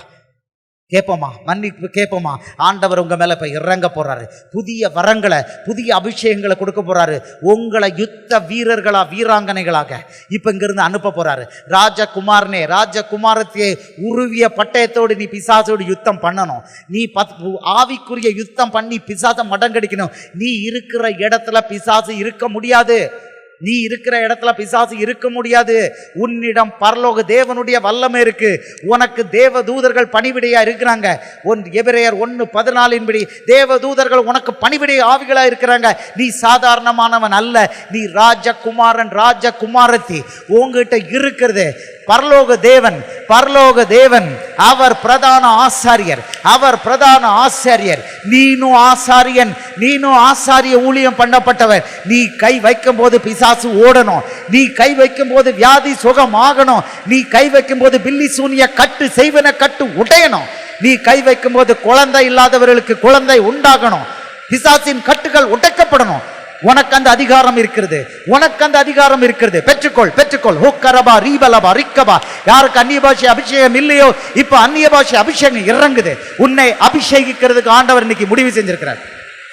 உன்னை அபிஷேகிக்கிறதுக்கு, உன்னை வல்லமையான ஆயுதமாக்குறதுக்கு ஆண்டவர் முடிவு பண்ணியிருக்கிறாரு. நீ குழந்தை அல்ல, நீ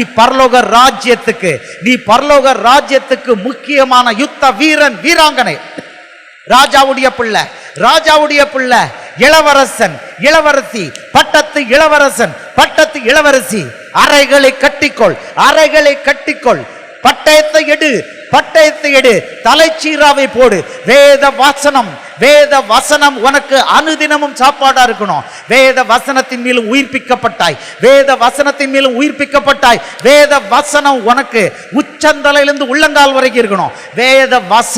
வேத வசனம் உன்னை பலவானாக மாற்றும். ஓ கரபா ரீபபா ரிக்கலபா. அந்நிய பாஷை அபிஷேகம் இல்லாதவர்களுக்கு இப்ப அந்நிய பாஷை அபிஷேகம் இறங்குது, பெற்றுக்கொள்.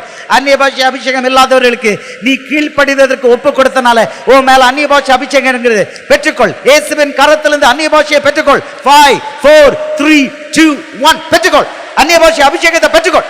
சபரபா ரீகபா சீகபா ரீபபா ரிக்கலபா ரீபலபா ரிக்கலபா ரீகலபா ரபலபா ரீகபா. ஒப்புக்கொடு. கிறிஸ்து எனக்கு ஜீவன், சாவு எனக்கு ஆதாயம். சொல்லு. என் மனைவி, என் மகள், என் கணவன் இவர்கள் முக்கியம் அல்ல. ஐஏஎஸ் வேலை முக்கியம் அல்ல. இயேசு எனக்கு முக்கியம். சொல்லு. இயேசு எனக்கு முக்கியம். இயேசுவுக்கு முதலிடம். ஓரபலபா ரீகபா. இதோ பரலோகத்தின் திறவுகோல்கள் உன் மேல இறங்குது. பரலோகத்தின் திறவுகோல்கள் யுத்தம் செய்வதற்கு, பிசாசோடு வெற்றி பெறுவதற்கு, யுத்தம் செய்து வெற்றி பெறுவதற்கு உனக்கு பரலோகத்தின் திறவுகோல்கள் இப்பொழுது கிடைக்கிறது. இப்பொழுது கட்டவும் கட்டவிழ்க்கவும் வல்லமை.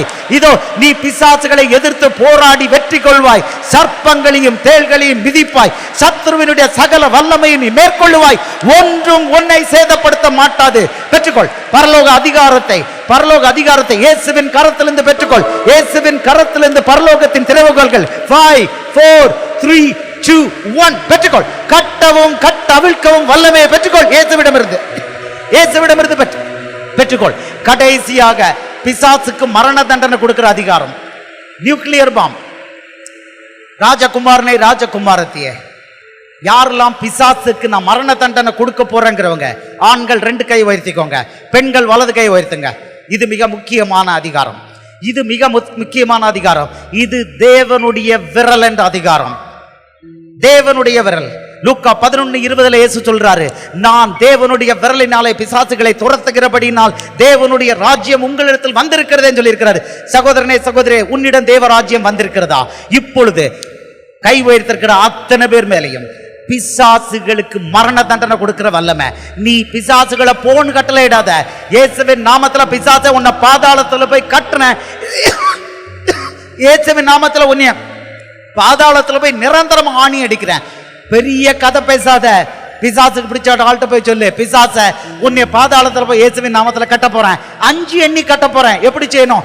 5 4 3 2 1 இயேசுவின் நாமத்துல உன்னை பாதாளத்துல போய் கட்டுறேன். இப்படித்தான் நீ சொல்லணும். பிசாசு கிட்ட பேச்சுவார்த்தை நடத்த வேண்டிய அவசியம் இல்ல. நீ ராஜகுமாரன், உன் கையில வல்லமை. ராஜகுமாரத்தி, பட்டத்து இளவரசி. இப்போ ஓ மேல தேவனுடைய விரல்ங்கிற அதிகாரம் இறங்க போகுது. தேவனுடைய விரல்ங்கிற அதிகாரம் பிசாசுக்கு மரண தண்டனை கொடுக்கிற அதிகாரம். நீ போகிற இடங்கள்ல பிசாசுக்கு மரண தண்டனை கொடு. இன்றையிலிருந்து கொடு. பெற்றுக்கொள். இப்பொழுது உள்ளத்தை உயர்த்திக்கோ. ஓ கரபா ரீபபா ரிக்கலபா. அப்பா, பிள்ளைகள் மேல இறங்குங்க. 5 4 3 2 1 பெற்றுக்கொள். தேவனுடைய விரல். ஆர்ப்பரித்து நன்றி சொல்லு. நீ இன்றிலிருந்து தேவனுடைய விரல். பிசாசுகளுக்கு மரண தண்டனை கொடு. சபரபா ரீபலபா ரீகபா ரீபலபா. ஒன்றும் உன்னை சேதப்படுத்த மாட்டாது. சகோதரனே, சகோதரியே, ஒன்றும் உன்னை சேதப்படுத்த மாட்டாது. பரலோக தேவனுடைய அதிகாரம். வானத்துக்கும் பூமிக்கும் சகல அதிகாரங்களும் உனக்கு கொடுக்கப்பட்டிருக்கிறது. அப்பா, உங்க பிள்ளைகள் அத்தனை பேரையும் பரலோகத்துக்கு முத்தரிக்கிறேன்ப்பா. அருமையான சகோதரர் மோகன் சி லாசரேஸையும் அவர் குடும்பத்தையும் இயேசுவின் நாமத்துல விசேஷமா ஆசீர்வதிக்கிறேன்ப்பா. உங்க நாம மகிமைப்படட்டும். இயேசுவின் மூலம் ஜெபம் கேளும் நல்ல பிதாவே. அல்லேலூயா. ஆண்டவர் இத்தனை பேரோடு பேசினார். நல்ல சத்தமாக அல்லேலூயா சொல்லுங்க. கர்த்தர் உங்களோடு பேசி உங்களை பலப்படுத்தி ராஜகுமாரரும் குமாரத்திகளும் என்கிற உறுதியை கொடுத்து விட்டார். அல்லேலூயா. ஒரு ஐஏஎஸ் ஆபீசராக இருந்து கொண்டு கர்த்தருடைய ஊழியத்தை செய்கிற அன்பான சகோதரர் உமாசங்கர் அவர்களுக்காக எல்லாம் வலதுகரம் வைத்து ஒரு ஜெபம் பண்ணுங்க. எல்லாரும் கர்த்தர் இன்னும் வல்லமையாய் அவளை பயன்படுத்தும்படியாய், கர்த்தருடைய கரம் அவளை வல்லமையாய் பயன்படுத்தும்படியாய், போகிற இடமெல்லாம் அக்னி ஜுவாலைகளாய் பயன்படுத்தும்படியாய், ஆவியானவர் அவளை கொண்டு பலத்த காரியங்களை செய்யும்படியாய் கர்த்தருக்கென்று ஒரு சேனையை எழுப்பும்படியாய், வருகைக்கென்று ஒரு கூட்ட மக்களை ஆயத்தப்படுத்தி எழுப்பும்படியாய் உம்முடைய மகனை அக்னி ஜுவாலையாய் பயன்படுத்துவீராக. அவர்களுக்கு விரோதமாக எழும்புகிற ஆயுதங்கள் வாய்க்காமல் போவதாக. தானியேலுக்காக சிங்கத்தின் வாய்களை கட்டின தேவனே, உம்முடைய மகனுக்காக தூதர்களுக்கு கட்டளையிட்டு விட்டதற்காக உமக்கு ஸ்தோத்திரம். விரோதமாக எழும்பக்கூடிய வல்லமைகளை முறிந்து போக பண்ணுகிறதற்காய் ஸ்தோத்திரம். கர்த்தருடைய பிரசன்னமும் பாதுகாப்பு அவங்களோடு கொண்டு இருக்கட்டும். இன்னும் பலத்த காரியங்களை உம்முடைய மகனை கொண்டு செய்யும். கர்த்தர் அப்படி ஆசீர்வதித்து விட்டதற்காய் ஸ்தோத்திரம். இயேசுவின் நாமத்தில் ஜெபிக்கிறோம் பிதாவே, ஆமென். அல்லேலூயா. கர்த்தருக்கு ஸ்தோத்திரம். அருமையான சகோதரர்களுக்காக தேவனை துதிக்கிறேன். ஆண்டவர் இன்னும் அவளை கொண்டு பெரிய காரியங்களை கர்த்தர் செய்ய போகிறார். கர்த்தருக்கு நன்றி.